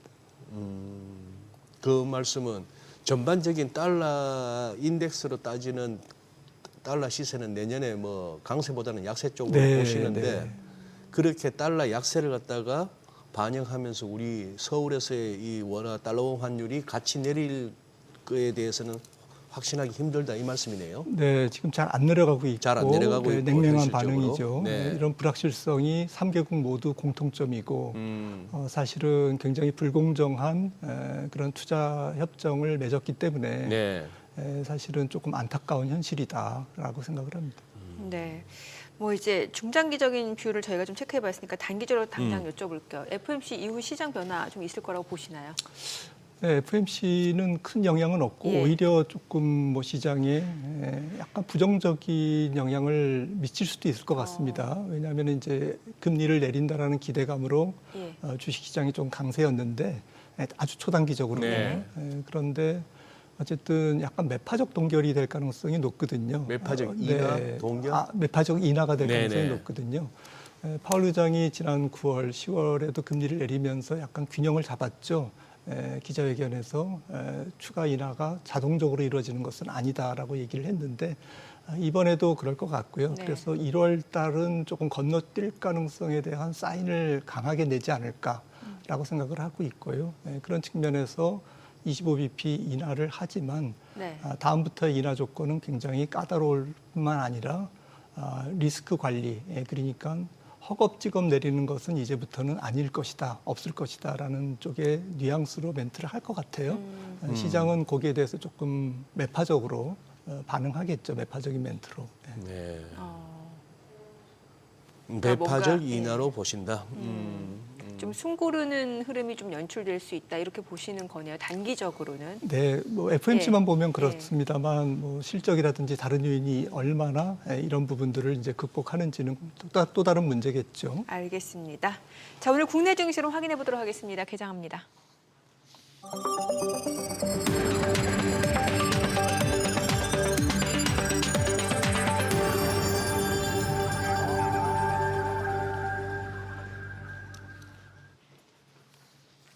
네, 12월 9일 화요일 국내 증시 개장했습니다. 이번 주 굉장히 중요한 이벤트들이 있습니다. 뭐 시장에서 어느 정도 기정사실로 받아들이고 있는 12월 FOMC 이제 25bp 인하를 받아들이고 있는 상황인데 이제 FOMC 회의 앞두고 있는 상황이고 오라클, 브로드컴 실적도 예정되어 있고요. 또 BOJ까지 예정되어 있는 상황에서 미국의 10년물 국채 수익률이 약간 좀 올라가고 있는 상황입니다. 이 가운데 투자자들 경계 심리도 조금씩은 커질 수 있는 구간인 것 같고요.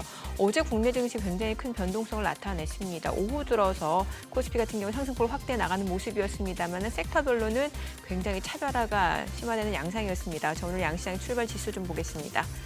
코스피가 오늘 0.6% 떨어집니다. 지금 4,127이고요. 코스닥은 약보합권이네요. 925 양시장 하락 출발 나타내고 있고요. 시가총액 상위 종목 시초가 보겠습니다. 삼성전자가 0.8% 떨어집니다. 108,600원이고 SK하이닉스가 1% 하락 중입니다. 575,500원.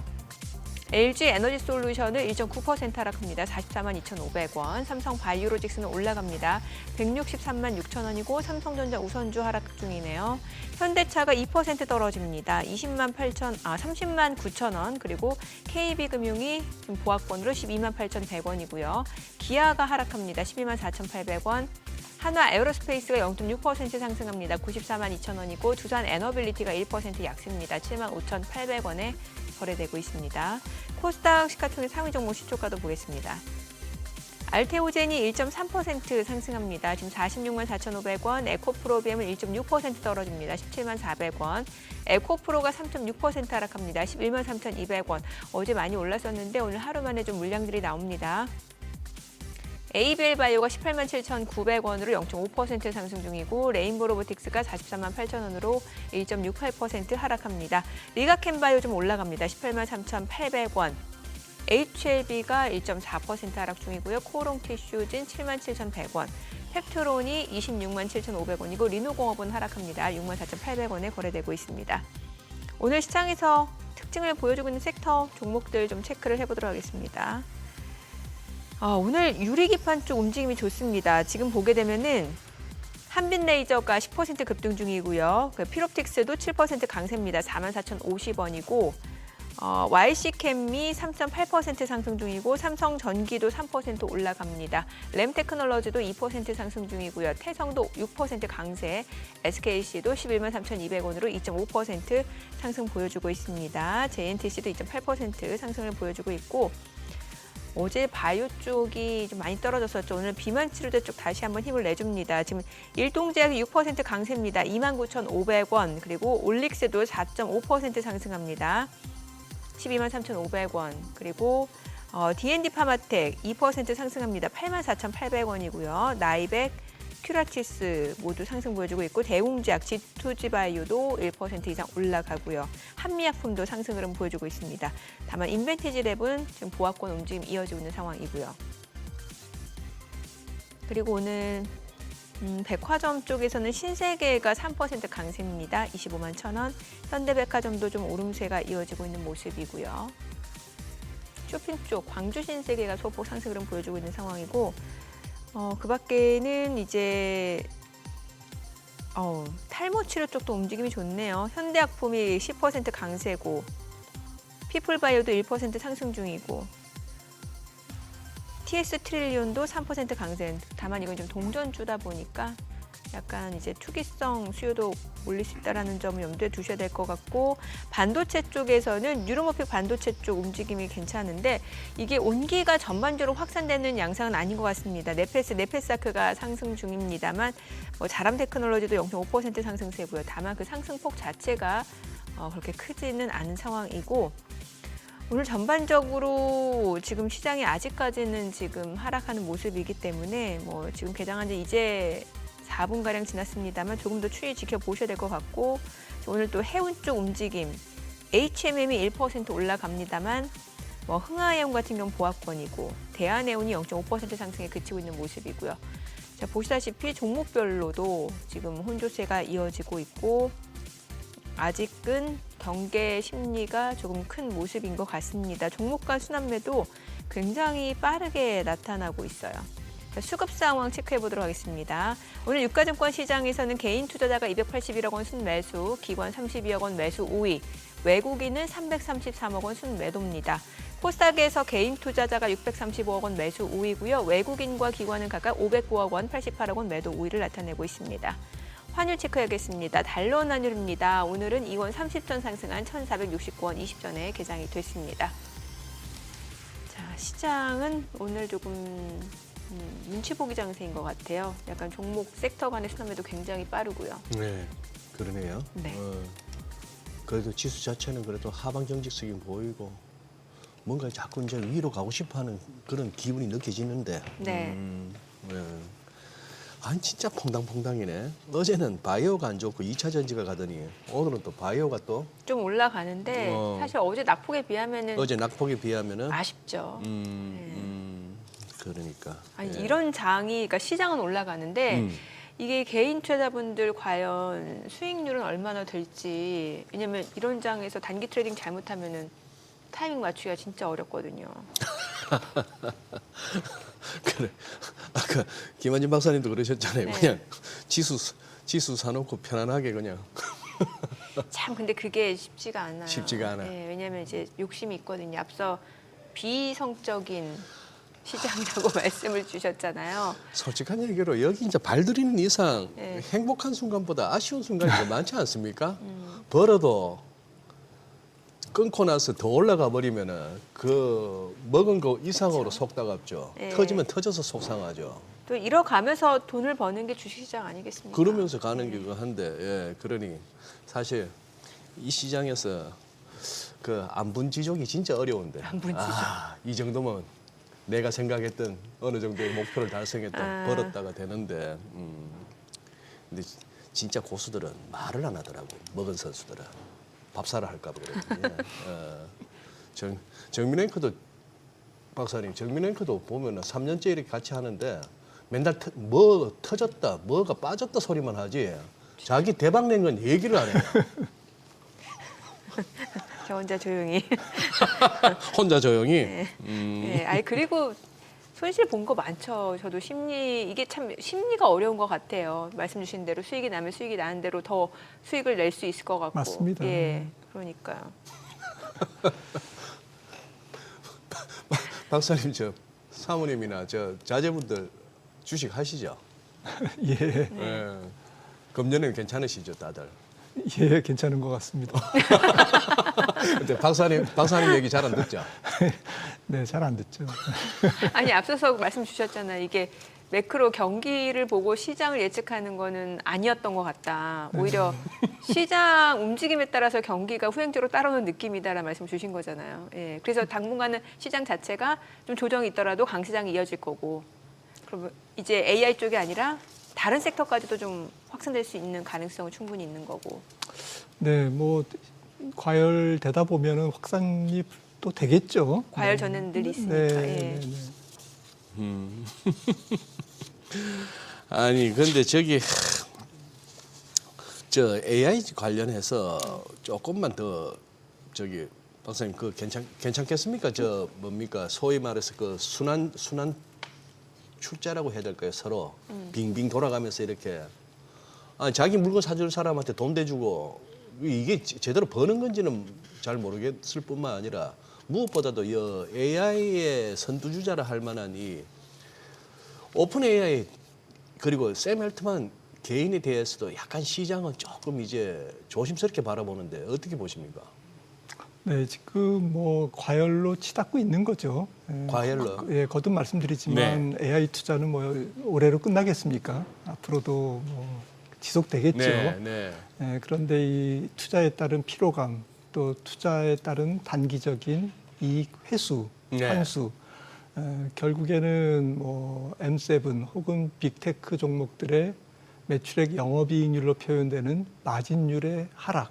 지금 M7의 매출액 영업이익률이 27%거든요. 네, 100억 매출하면은 거의 뭐 100원 매출하면 30원을 버는 겁니다. 예. 네, 그런데 S&P 500의 493개 종목의 매출액 영업이익률은 12%거든요.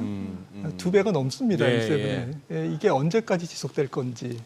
이제 좋긴 좋은데 기대가 높기 때문에 기대에 충족 못하는 순간 이제 주가가 빠지는 이제 그런 두려움이 있는 거죠. 이제 저는 그럼에도 불구하고 너무 갈 길이 멀기 때문에 너무 갈 길이 멀기 때문에 무리해서라도 이번 전반전에서 투자를 기업들이 약간 치킨 게임 비슷하게 굉장히 경쟁적으로 할 가능성이 있다라고 생각을 하는 거고요. 네.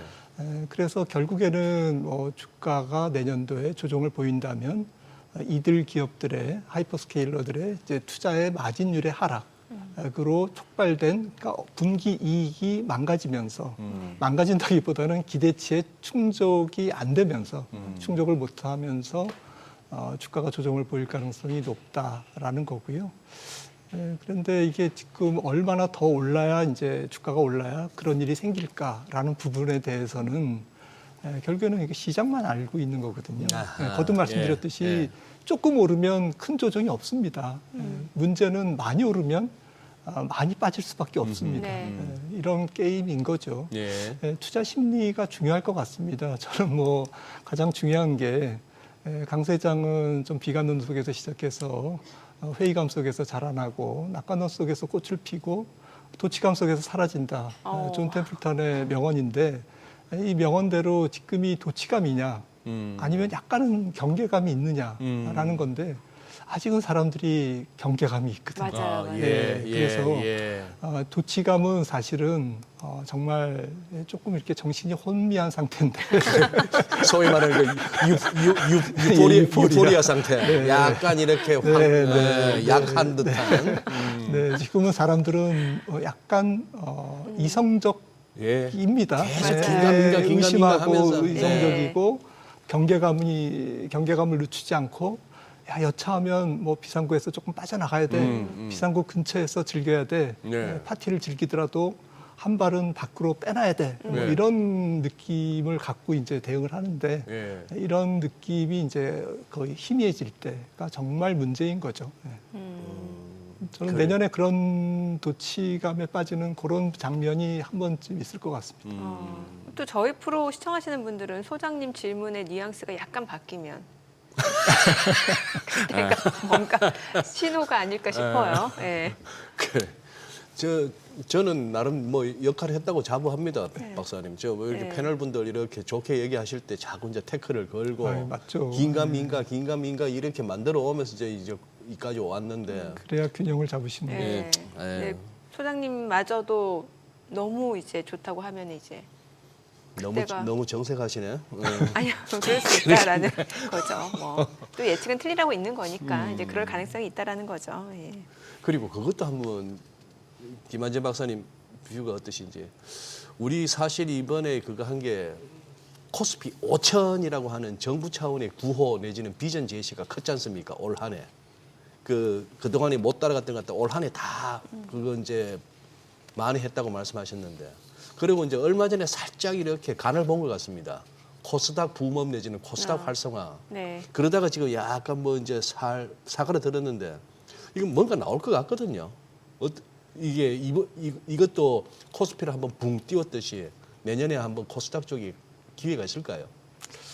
그거는 뭐 자연스러운 순환매가 그렇게 이어질지는 모르겠습니다만은 지금 코스닥의 주요 업종은 뭐 알테오전이 뭐 이사를 가지만 지금 뭐 바이오랑 뭐 2차 전지지 않습니까? 일부 컨텐츠 있고 그런데 이런 쪽에서 뭐 펀더멘탈한 이제 좀 변화가 그래도 계속 뭐 조금 나오면 조금 호재가 나오면 코스닥도 지금 코스피보다는 굉장히 처져 있기 때문에 조금 상승 여력이 있다라고 생각을 하고 있고요. 근데 정부가 이제 코스닥 시장을 육성하기보다는 코스닥 기업을 육성해야죠. 코스닥 기업. 그러니까 결국에는 그 미국처럼 조금 벤처 생태계를 조금 더 촘촘하게 세련되게 정교하게 지원하는 그러한 시스템을 그 생태계를 만드는 게 중요할 것 같고요.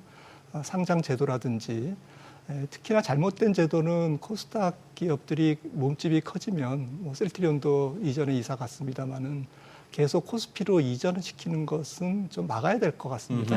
그러면 코스닥 시장은 계속 쪼그라들고 사람들이 유동성이 코스닥 시장에서 계속 또 같이 빠져나가거든요. 나스닥 기업들이 굉장히 시가총액이 커졌다고 S&P로 이전하고 이러진 않거든요. 중복 상장을 하더라도 글로벌 스탠다드도 아닐 뿐 아니라 굉장히 잘못된 정책입니다. 그것부터 막아야 진정한 코스닥 육성 정책이 될 거라고 생각을 합니다.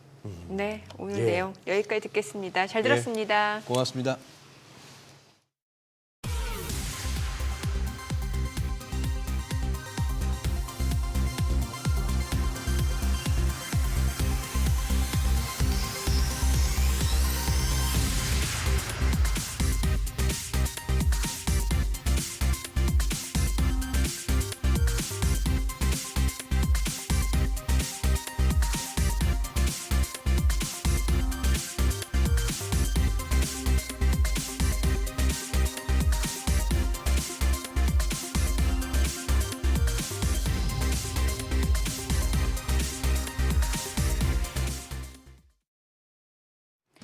이 시각 시황입니다. 미국의 기준금리 결정 발표를 앞두고 뉴욕 증시에 이어 국내 증시 역시 대기 심리가 강한 모습입니다.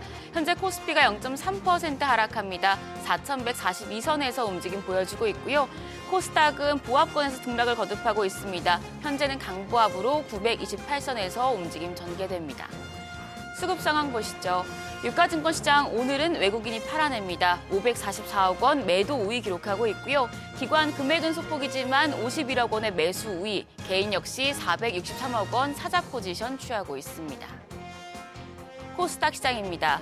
코스닥 시장에서는 메이저 수급 주체의 양매도가 나옵니다. 외국인이 818억 원 매도 우위 기록하고 있고 기관 역시도 140억 원 가까이 팔아내고 있습니다.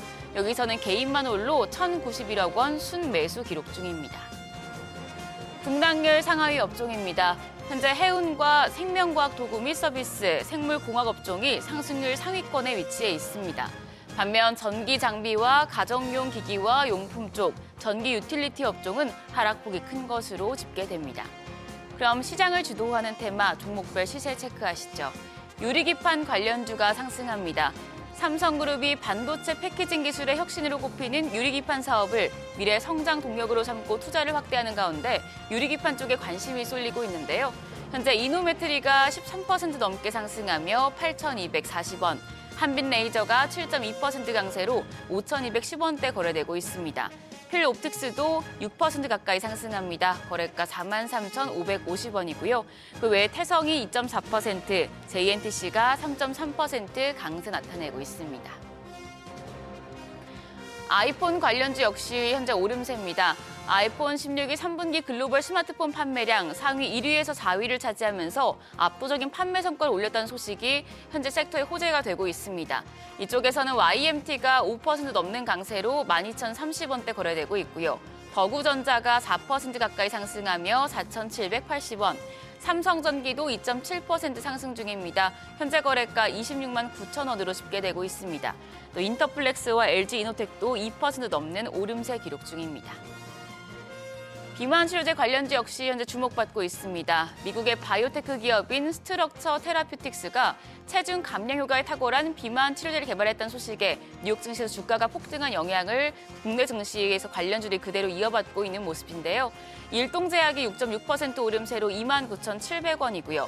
올릭스가 6.6% 강세로 126,100원, 한국 BNC도 4% 가까이 상승 중입니다. 거래가 5,760원, 나이백이 2.8%, 대웅제약이 1.2% 상승세 기록하고 있습니다. 다음으로 리튬 관련주 보시죠. 어제 2차전지 관련주 흐름이 좋기도 했었는데 최근에 리튬 가격이 상승하면서 관련주 오늘도 주목받고 있습니다. 이쪽에서는 첨보가 8.5% 강세로 거래가 69,900원이고요. 코스모화학이 4.1% 상승하며 17,950원, 중앙첨단 소재가 6% 넘게 뜁니다. 거래가 3,135원, 엔캠이 3.75%, 4% 가까이 상승하면서 거래가 72,100원으로 집계되고 있고요. 포스코 퓨처엠까지도 2.3% 오름세, 현재 22만 5,500원에 거래되고 있습니다. 일단 국내 증시 코스피 같은 경우 약세를 보이고 있는데요. 오늘은 좀 모멘텀이 있는 섹터 위주로 대응하셔야겠습니다. 지금까지 시장 상황 전해드렸습니다.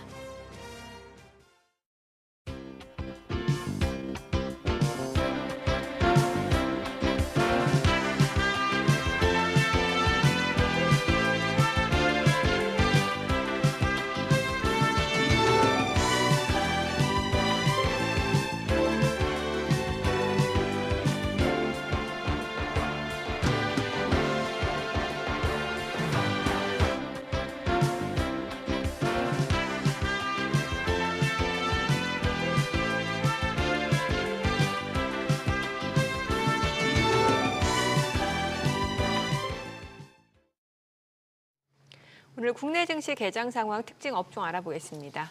네, ISET 김태성 본부장 나와 계십니다. 어서 오세요. 어서 오세요. 김 네, 안녕하세요. 예. 자, 뭐 퐁당퐁당 홀짝홀짝 뭐 그런 장이 됐어요. 네. 지수도 그렇고 이렇게 오르고 빠지는 업종도 막 하루 걸러 막 달라지고 하는데 오늘 장 특징은요?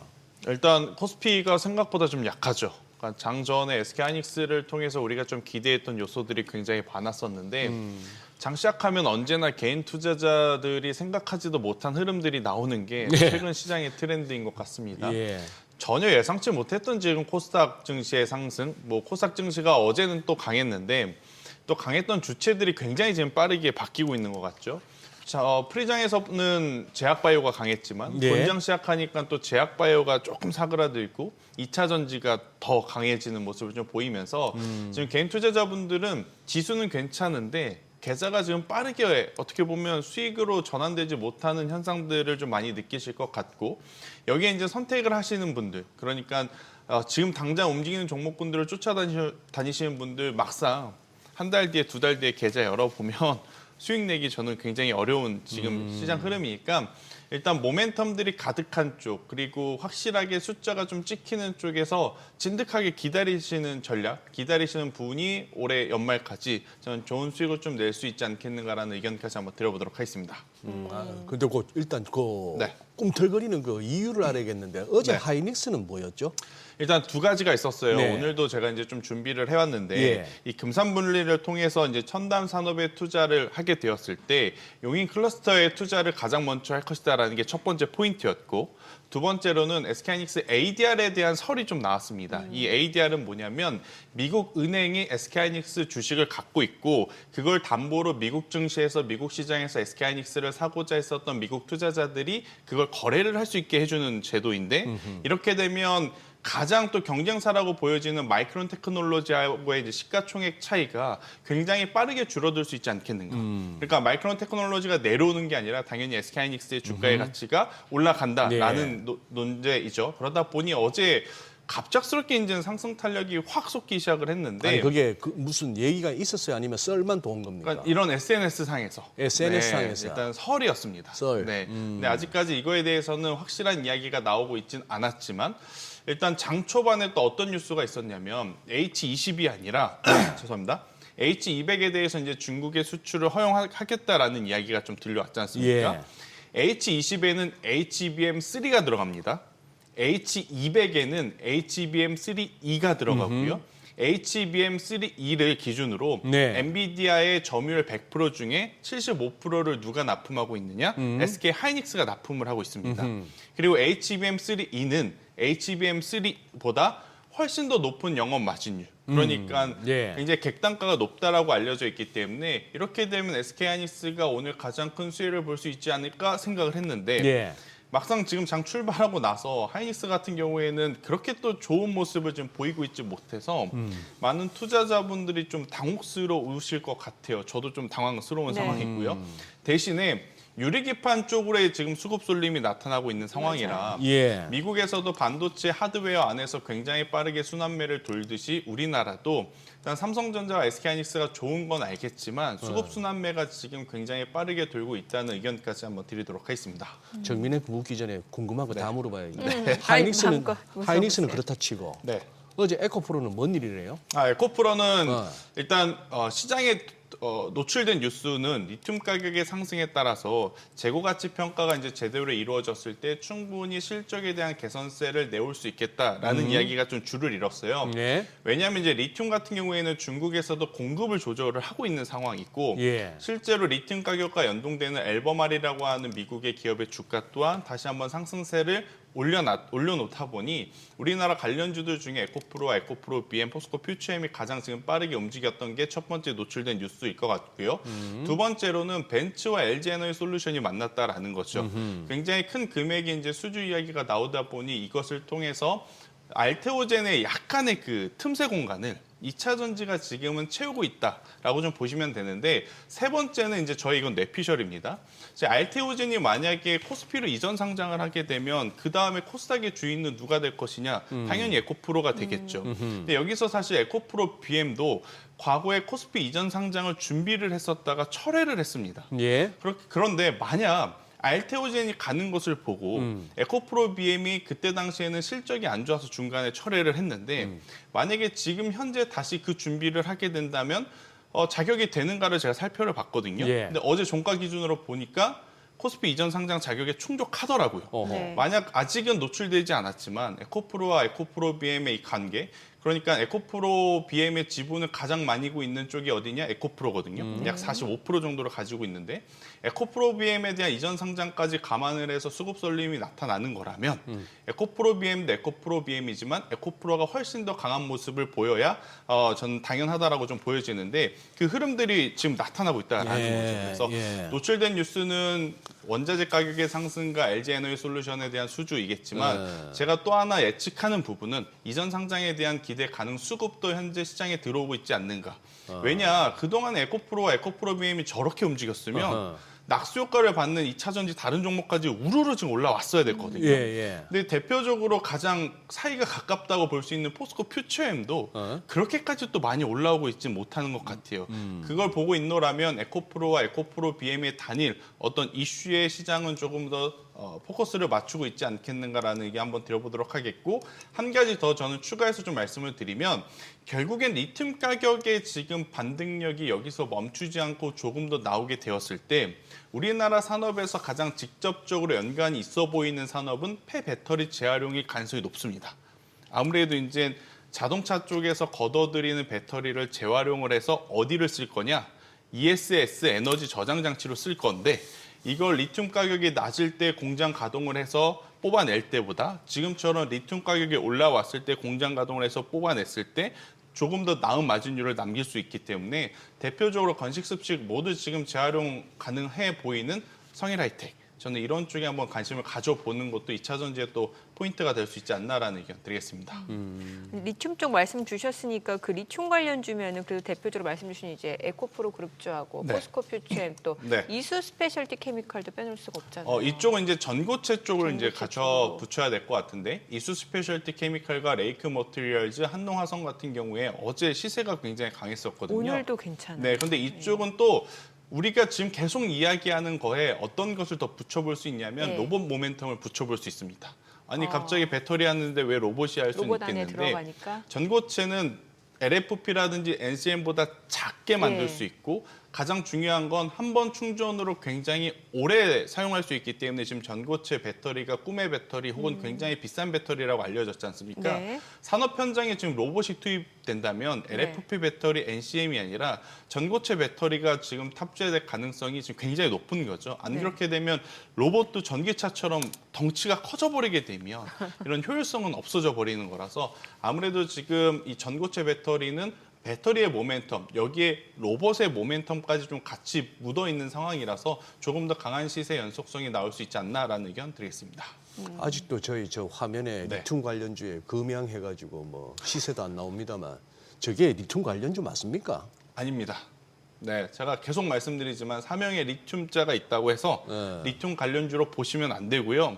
적어도 적자가 나도 괜찮습니다. 리튬을 채굴해봤거나 채굴할 기술력이 있으면 나중에는 언제든지 뭐 실적이 좀 개선을 해볼 수는 있는데 사명에 리튬자 넣어놨지만 리튬을 채굴할 수도 없고 채굴할 기술이 없는 기업들이 있거든요. 그런 쪽은 저는 반드시 주의하셔야 된다는 의견 드리겠습니다. 저기는 거래 정지 뭐 언제 풀린다는 얘기도 없죠. 저건 거래 정지 풀려도 문제일 것 같고요. 풀릴 가능성이 지금은 참 깝깝해 보입니다. 예. 어찌됐건 전고체 쪽에서는 그러면은 약간 대장주격이 이수 스페셜티 케미칼인가요? 아니면 어느 쪽을 봐야 되는 거예요? 저도 굉장히 좀 고민을 많이 네. 했는데 이수 스페셜티 케미칼이 시세적으로는 이제 가장 좋아 보이는데 네. 지금 전고체 쪽 하면 실리콘 음극재 쪽도 체크를 안 할 수는 없을 것 같아요. 그쪽은 그러면 어떤 실리콘 음극재라고 하면 대주전자 재료라고 하는 기업이 하나 있거든요. 그래서 시세 연속성은 이수 스페셜티 케미칼과 그리고 소재 쪽에 여러 가지 다양성을 좀 가지고 있는 기업은 레이크 머티리얼즈인데 네.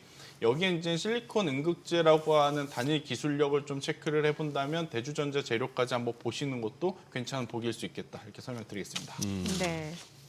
아니 저기 LG 엔솔이 공매도 거래대금 상위에 오르기도 했을 만큼 이거 뭐 한번 빠지는 쪽을 배팅했던 세력들도 만만치 않았는데 어제 이제 좋은 재료가 나왔잖아요. 네. 요거는 어떻게 주가를 움직일 만한 그 수주 규모나 이런 게 된다고 보세요? 근데 사실 조금 아쉽죠. 그러니까 전기차 배터리 벤처하고 이제 전기차 배터리 공급 계약인데 많이들 아시겠지만 우리가 전기차에 대한 욕심을 내려놓은 지 좀 꽤 됐잖아요.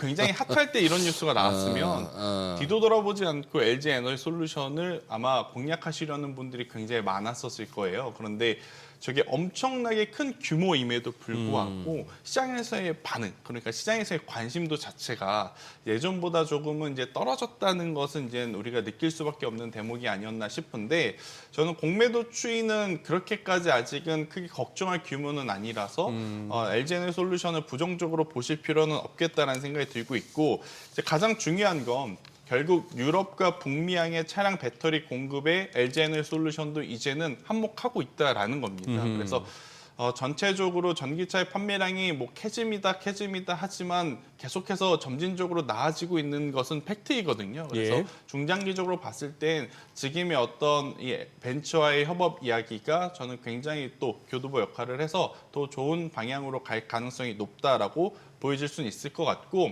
지금 전기차 2차 전지 관련주들 가지고 계신 분들 같은 경우에는 최근에 이제 10월 한 28, 29, 30일 날 요때가 이제 2차 전지주들의 전 고점이거든요. 대부분의 종목군들이. 그래서 만약 에코프로와 에코프로비엠이 오늘 윗꼬리를 달리지 않는다라고 하면 저는 시세 연속성을 좀 보이면서 다수의 2차 전지주들이 10월 말에 보였던 그들의 전고점은 모두 넘어갈 가능성이 높다고 보고 매매 전략을 한번 고민을 해보시는 게 가장 좋지 않겠는가. 그리고 SDI와 LG 에너지 솔루션은 ESS 에너지 저장 장치로 이미지는 일단 변신에 성공을 했습니다. 근데 실제 사업부의 변신은 아직이겠지만 이미지의 변신은 성공을 했기 때문에 투자 심리가 조금만 더 모여주게 된다면 저는 더 나은 모습 보일 수 있겠다라는 의견 드리겠습니다. 네. 트럼프 리딩방이라는 말이 나올 정도로 트럼프가 전략산업을 찍어서 로봇 얘기하다 보니까 이제 로봇 관련주들 막 움직였는데 우리나라에서는 대표적으로 현대차 그룹죠. 현대오토웨버 많이 올랐단 말이죠. 네. 그런데 이제 어제 조정받고 오늘도 좀 조정받는데 네. 어때요? 좀 조정받을 이제 때 접근하는 거는요? 트럼프 대통령이 말하는 타이밍이 이제는 조금씩 한 템포씩 늦는 것 같습니다. 늦습니다. 예전에는 이제 그가 말할 때가 시작이었을 때가 좀 많았는데 네. 요새는 많이 오르고 나서 또 언급을 하다 보니까 그게 오히려 리딩방 특징이에요. 그렇죠. 네. 그들의 이야기가 나오게 되면 하락하는 모습을 좀 보이고 있는 상황. 오늘 현대차도 그렇고 기아도 그렇고 다수의 로봇주들이 좀 잠시 쉬어가는데 그러면 우리나라 기업들 중에 가장 실질적인 수혜를 받을 수 있는 쪽이 어딘가라고 했을 때는 결국 현대차, 그러니까 보선 다이내믹스와 연관고리가 있는 네. 현대차와 현대모비스, 현대글로비스가 지금 가장 탑티어라고 좀 볼 수 있을 것 같고 여기에 따라서 낙수 효과를 또 받을 기업들 중에는 현대위아와 HL 만도를 좀 정리해 드릴 수 있을 것 같고요. 대신에 여러분들이 로봇주를 보실 때 잘 구별을 하셔야 될 것 같아요. 나는 현대와 그리고 보스턴 다이내믹스와 연관이 있는 기업을 이제 선택을 하겠다. 아니면 그 외의 기업을 선택을 하겠다를 좀 나누셔야 될 것 같은데 네. 지금 협업 가능성입니다. 아직 협업하고 있지도 않은데 현대와 협업 가능성이 있다 그래서 지금 오르고 있는 쪽이 사면, DIC, SBB테크, SPG와 같은 기업들. 최근에 시세 연속성이 굉장히 많이 나왔죠. 근데 그 기업들의 기술력이 안 좋다고 이야기 드리는 건 아니고요.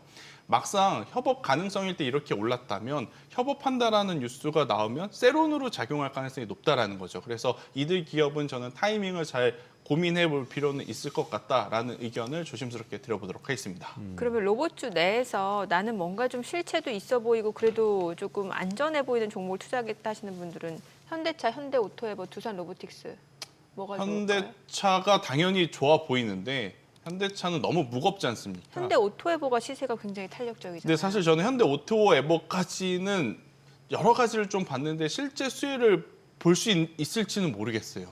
그래서 하드웨어냐 소프트웨어냐로 봤을 때 저는 하드웨어 쪽을 좀 먼저 컨택을 하자라는 주의이기 때문에 네. 그 기준으로 보면 HL 만도가 지금은 가장 어떻게 보면 재평가를, 밸류에 대한 재평가를 받을 가능성이 가장 높아 보이는 기업 이렇게 좀 정리해 드릴 수는 있을 것 같고 결국엔 지금 산업용 로봇과 휴머노이드 로봇을 이제 나눠야 될 것 같습니다. 네. 휴머노이드 쪽에서는 당연히 레인보 로보틱스가 대장이긴 하겠지만 저는 올라갈 수 있는 룸 자체가 더 많아 보이는 쪽은 두산 로보틱스를 말씀드릴 수는 있을 것 같고 산업용 로봇 쪽에서는 앞서 이야기드린 HL 만도도 있겠지만 결국엔 쿠팡과 같은 대기업의 물류 로봇을 공급하고 있는 쪽이 기술력도 인정을 받은 거고요. 실제로 공급을 통해서 돈을 벌고 있다는 것을 의미하기 때문에 그 기준으로 보면 요새 이제 시메스라고 하는 기업이 하나 있습니다. 그래서 이런 기업들 한번 보시는 것도 나쁘지 않다라는 의견 드리겠습니다. 이거는 또 뭐 질문지도 보내드리지 않고 또 돌발적으로 여쭤서 죄송한데 상지건설, 동신건설 이런 종목들에 뭔 일이 있었습니까? 며칠 동안. 저도 최근에 이 건설주하고 동양고속, 천일고속, 예. 이 고속버스 관련주도 이제 예. 올라가는 것을 쭉 봤는데 예.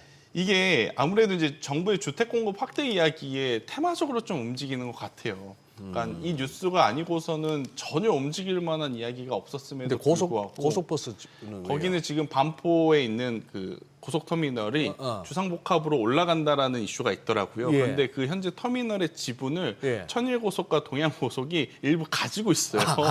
근데 이게 터미널이 그렇게 되기까지 시간이 최소 15년에서 20년 정도 걸릴 건데 네. 주가는 이제 그걸 미리 땡겨와서 어떻게 보면 벌써 선반영 시키고 있는 상황이라 저도 건설주 쪽은 현대건설과 GS 그리고 DL, ENC를 빼고 나머지는 보고 있지 않습니다. 그런데 왜 대형 건설사를 보고 있느냐면 지금 우리나라는 약간은 에너지에 대해서 조금 앞으로 나가야 되는데 뒤로 후퇴하려는 뉴스들이 좀 많아요. 어제도 마찬가지로 원전주들이 갑자기 급락한 게 예.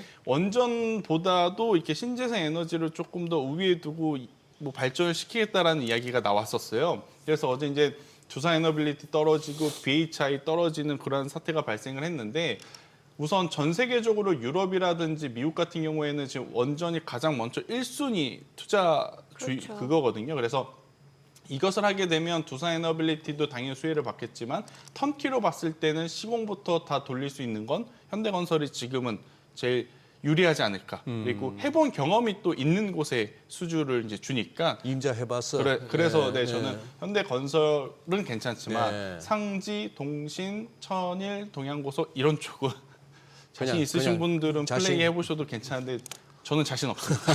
네. 김태승 본부장이 자신 없으면 뭐. 예. 저 방산주 좀 여쭤보고 싶어요. 사실 원래 주식 투자할 때 싼 것만큼 가장 큰 호재는 없다고 하잖아요. 네. 보면 방산주가 좀 올해 연초에 계속 투자자 관심 받고 시세 내다가 최근에 좀 주가가 많이 떨어졌어요. 그런데 다시 이제 시세를 내는 게 하나 에어로스페이스가 한 81만 원까지 떨어지니까 다시 지금 95만 원 넘어서고 현대 로텐도 마찬가지거든요. 그렇죠. 방산주에 대해서는 어떤 전략으로 보는 게 사실 좋을까요? 제가 개인적으로 최근에 담고 싶었다가 못 산 쪽이 방산 방산. 쪽인데 어. 왜 담고 싶었었냐면 좀 기다리고 있었습니다. 맞아요. 어떤 걸 기다리고 네. 있었냐면 러시아와 우크라이나가 이제 종전의 이제 최종 목적지를 달성할 때까지 좀 기다리고 있었어요. 예. 그러면 아무래도 본업으로 평가받기보다 센티멘탈 쪽으로 흔들리면서 저는 아래로 조금은 조정이 강하게 나올 거라 생각을 해서 그런 뉴스들을 좀 기다리고 네. 있었거든요. 아, 그때 담으려고. 네, 그때 담으려고. 네. 그런데 의외로 러시아가 튕기는 게 아니라 우크라이나가 지금 계속 좀 밀당 네. 밀당을 하고 있는 상황이다 보니까 네. 여기에 또 태국과 또 캄보디아나 다른 나라가 지금 서로 붙고 있고 또 오늘 새벽에는 이스라엘과 레바논에서 서로 이제 뭐 미사일을 쏴대는 이러한 뉴스들이 좀 전해지고 있어서 개인적으로는 타이밍을 한번 놓쳤다라고 좀 보여지지만 방산주들 같은 경우에 밸류는 저는 크게 걱정하실 필요는 없을 것 같아요. 그 이유는 뭐냐? 폴란드 외에 다른 나라하고 이제 수주 연결고리가 안 나온 게 지금 굉장히 아쉽긴 하지만 받아놓은 수주 잔고가 허수냐? 그건 아니다라는 거죠. 그래서 수주 잔고 기준으로 보면 밀린다고 하더라도 그 밀림이 제가 앞서 이야기한 대로 대외 변수가 발생하지 않는 이상은 크게 밀리지 않을 가능성이 높아서 저는 방산주들은 저는 뭐 크게 걱정할 필요는 없다. 대신 이제 신규 매수할 때는 이런 기술적인 타이밍을 보고 있는 투자자도 있구나라는 네. 이야기를 한번 드려보도록 좀 하겠습니다. 조정 받을 때 사는 거 좋다 이런 얘기죠. 네, 맞습니다. 예. 이래저래 무슨 뭡니까 저 걸그룹들 무슨 뭐 해외 공연 소식도 들리고 뭐고 하는데 엔터주가 잘 안 움직이네요 생각보다. 저도 그게 조금 의아해요. SM도 그렇고 하이브도 그렇고 뭐 연일 대형 규모의 콘서트가 진행이 되고 있다고 네, 네. 하고 있고 많은 관람객들이 왔기 때문에 그들의 공연 횟수가 늘어나는 거겠죠. 그런데 지금 중국과 일본의 어떤 그 사이에서 복잡 미묘하게 피해 아닌 피해를 보는 그룹들도 있더라고요. 그러니까 만약에 하나의 그룹에 네. 멤버가 예. 일본 분도 있고 중국 분도 있으면 예. 그 그룹은 중국에 가서도 공연하기가 지금 어렵고 왜요? 서로 이제 사이가 안 좋으니까 일본에 가서 공연을 하기도 지금 어려운 상황들이 또 그런 게 있어요. 굳이 이제 이유를 뽑아보자면 그렇게 좀 가져다 붙이고는 있더라고요. 그래서 SM, 하이브, JYP, 엔터가 생각보다는 연말 연초에 콘서트가 굉장히 몰리는 시기임에도 불구하고 많이 힘을 못 쓰고 있는 상황이라고 좀 보여지고 있고 또 비슷한 게 항공주입니다. LCC 같은 경우에는 연일 역대 최대 이용객 수라는 뉴스 타이틀이 나오는 것 비해서 글쎄. 지금 원달러 환율 때문에 이게 비행기 렌탈 값이 너무 많이 나가니까 앞에서 몰고 지금 예. 뒤에서 까지는 현상들이 많은 쪽이 바로 또 LCC 쪽인 것 같아요. 그런데 이 부분도 엔터나 LCC나 시간이 필요할 뿐이지 시간이 지나면 저는 충분히 해결이 될 가능성이 높다라는 관점에서 보면 우선은 좀 관심 종목에 넣어두셨다가 바닥을 좀 다지는 모습들이 나왔을 때 한번 관심을 주는 것은 괜찮지만 지금 당장의 어떤 V자 반등을 예측해서 좀 매매를 하기에는 시장에 봐야 될 것들이 너무 많고 현재로서는 제약바이오나 2차 전지냐 이것만 고민을 해도 개인 투자자분들의 머리가 복잡한데 여기에 고속버스 넣고 건설주 넣어보고 엔터주 넣어보고 이러면 너무 힘들 것 같습니다. 화장품도 아직은? 화장품은 저는 개인적으로 이제 거의 이제 끝이 되지 않았나. 다시 그래요? 한번 이제 그래요? 모멘텀이 확 붙을 때까지는 실적이라는 이게 부분이 받쳐줘야 될 것 같아요.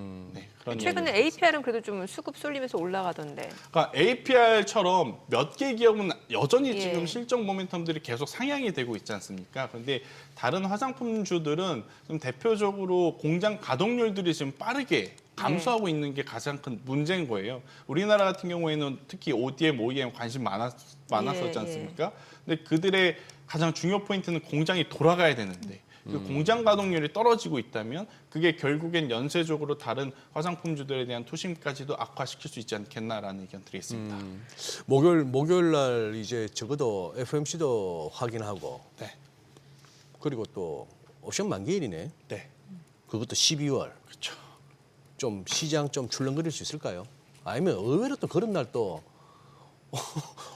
옵션 매수자들 그냥 말려 죽이려고 그냥 뭐 장이 또 위아래로. 네. 껌장으로 갈 수도 있는데 어떻게 보세요? 그러니까 이게 옵션이라고 하는 게 결국엔 횡보하게 되면 콜도 죽고 풋도 풋도 다 죽고. 지금 제로가 되는 상황이라 네. 사실 저도 확률적으로는 한쪽으로 원에 쏠리는 장이 아니라 횡보할 장이 될 가능성이 좀 높아 보여요. 왜냐하면 금리 인하 기대감 때문에 이미 시장은 반등에 성공을 했고 그리고 이제 지금 파월 연준 의장의 임기가 여전히 5개월이나 남았음에도 불구하고 자꾸 후보에 대한 스포트라이트가 더 많이 집중이 글쎄, 되어 있을 예. 때는 오히려 시장에서는 경계감을 좀 드러냈던 과거의 흐름들을 살펴보면 저는 약간의 출렁거림은 우리가 좀 받아들여야 되지 않을까. 대신에 그 출렁거림이 나올 때 확실하게 내가 쥐고 있을 것과 정리해야 될 것은 미리미리 좀 체크를 해놔야 된다. 그래서 제 기준으로는 쥐고 있어야 될 건 여전히 AI와 전력 쪽은 확실하게 쥐고 있어야 될 것 같고 나머지 쪽은 계속 이제 추이를 좀 지켜보시면서 유연하게 비중 조절에 힘쓰는 게 지금은 가장 현실적인 대안일 수 있겠다는 의견 드리겠습니다. 네. AI 전력이면 반도체하고 원전?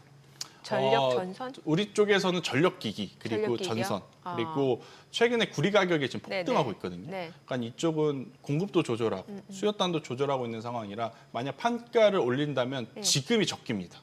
왜냐하면 테크 기업들도 여기저기 전력 수급 필요한 상황에 판가 올려주면 다 받아줄 수 있어서 그래서 네네.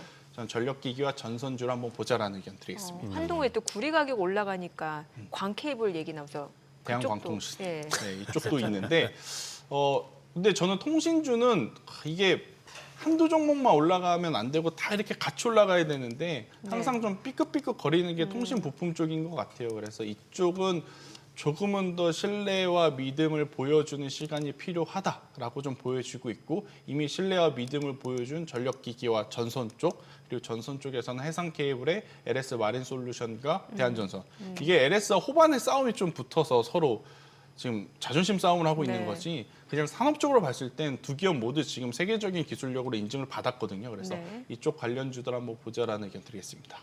알겠습니다. 오늘 내용 여기까지 듣겠습니다. 잘 들었습니다.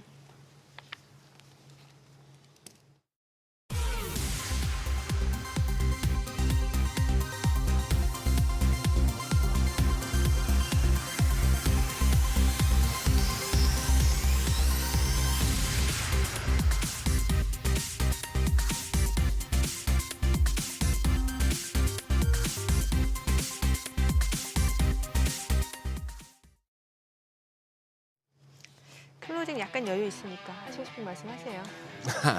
지금 그냥 김태성 본부장 옆에 있길래 그냥 그럼 뭐 태성이가 잘 가네 이랬어. 기판 회사죠. 네. 그러니까. 네, 오늘 시장 양시장 혼조세 흐름 좀 이어지고 있는 상황이고 개인은 또 오늘 순매수를 보여주고 있습니다. 오늘 조선주들 움직임도 좋아요. 네, 그러네요. 태성 그러고 보니 우리 지난주 다뤘던 것 같다. 네, 한영희 수석이 그 탐방 기업으로. 맞아요. 그러네요. 네, 그리고 나서 네. 시세가 좀 났었습니다. 음. 저희 방송 중에 전해드린 내용과 관련해서 모든 투자 판단의 책임은 투자자분들께 있다는 점 알려드립니다. 네, 세상의 모든 돈 되는 정보 머니쇼. 오늘은 여기서 인사드리겠습니다. 여러분의 모든 경제 SBS 비즈가 함께하겠습니다. 저희는 내일 오전 8시에 찾아뵙겠습니다. 고맙습니다.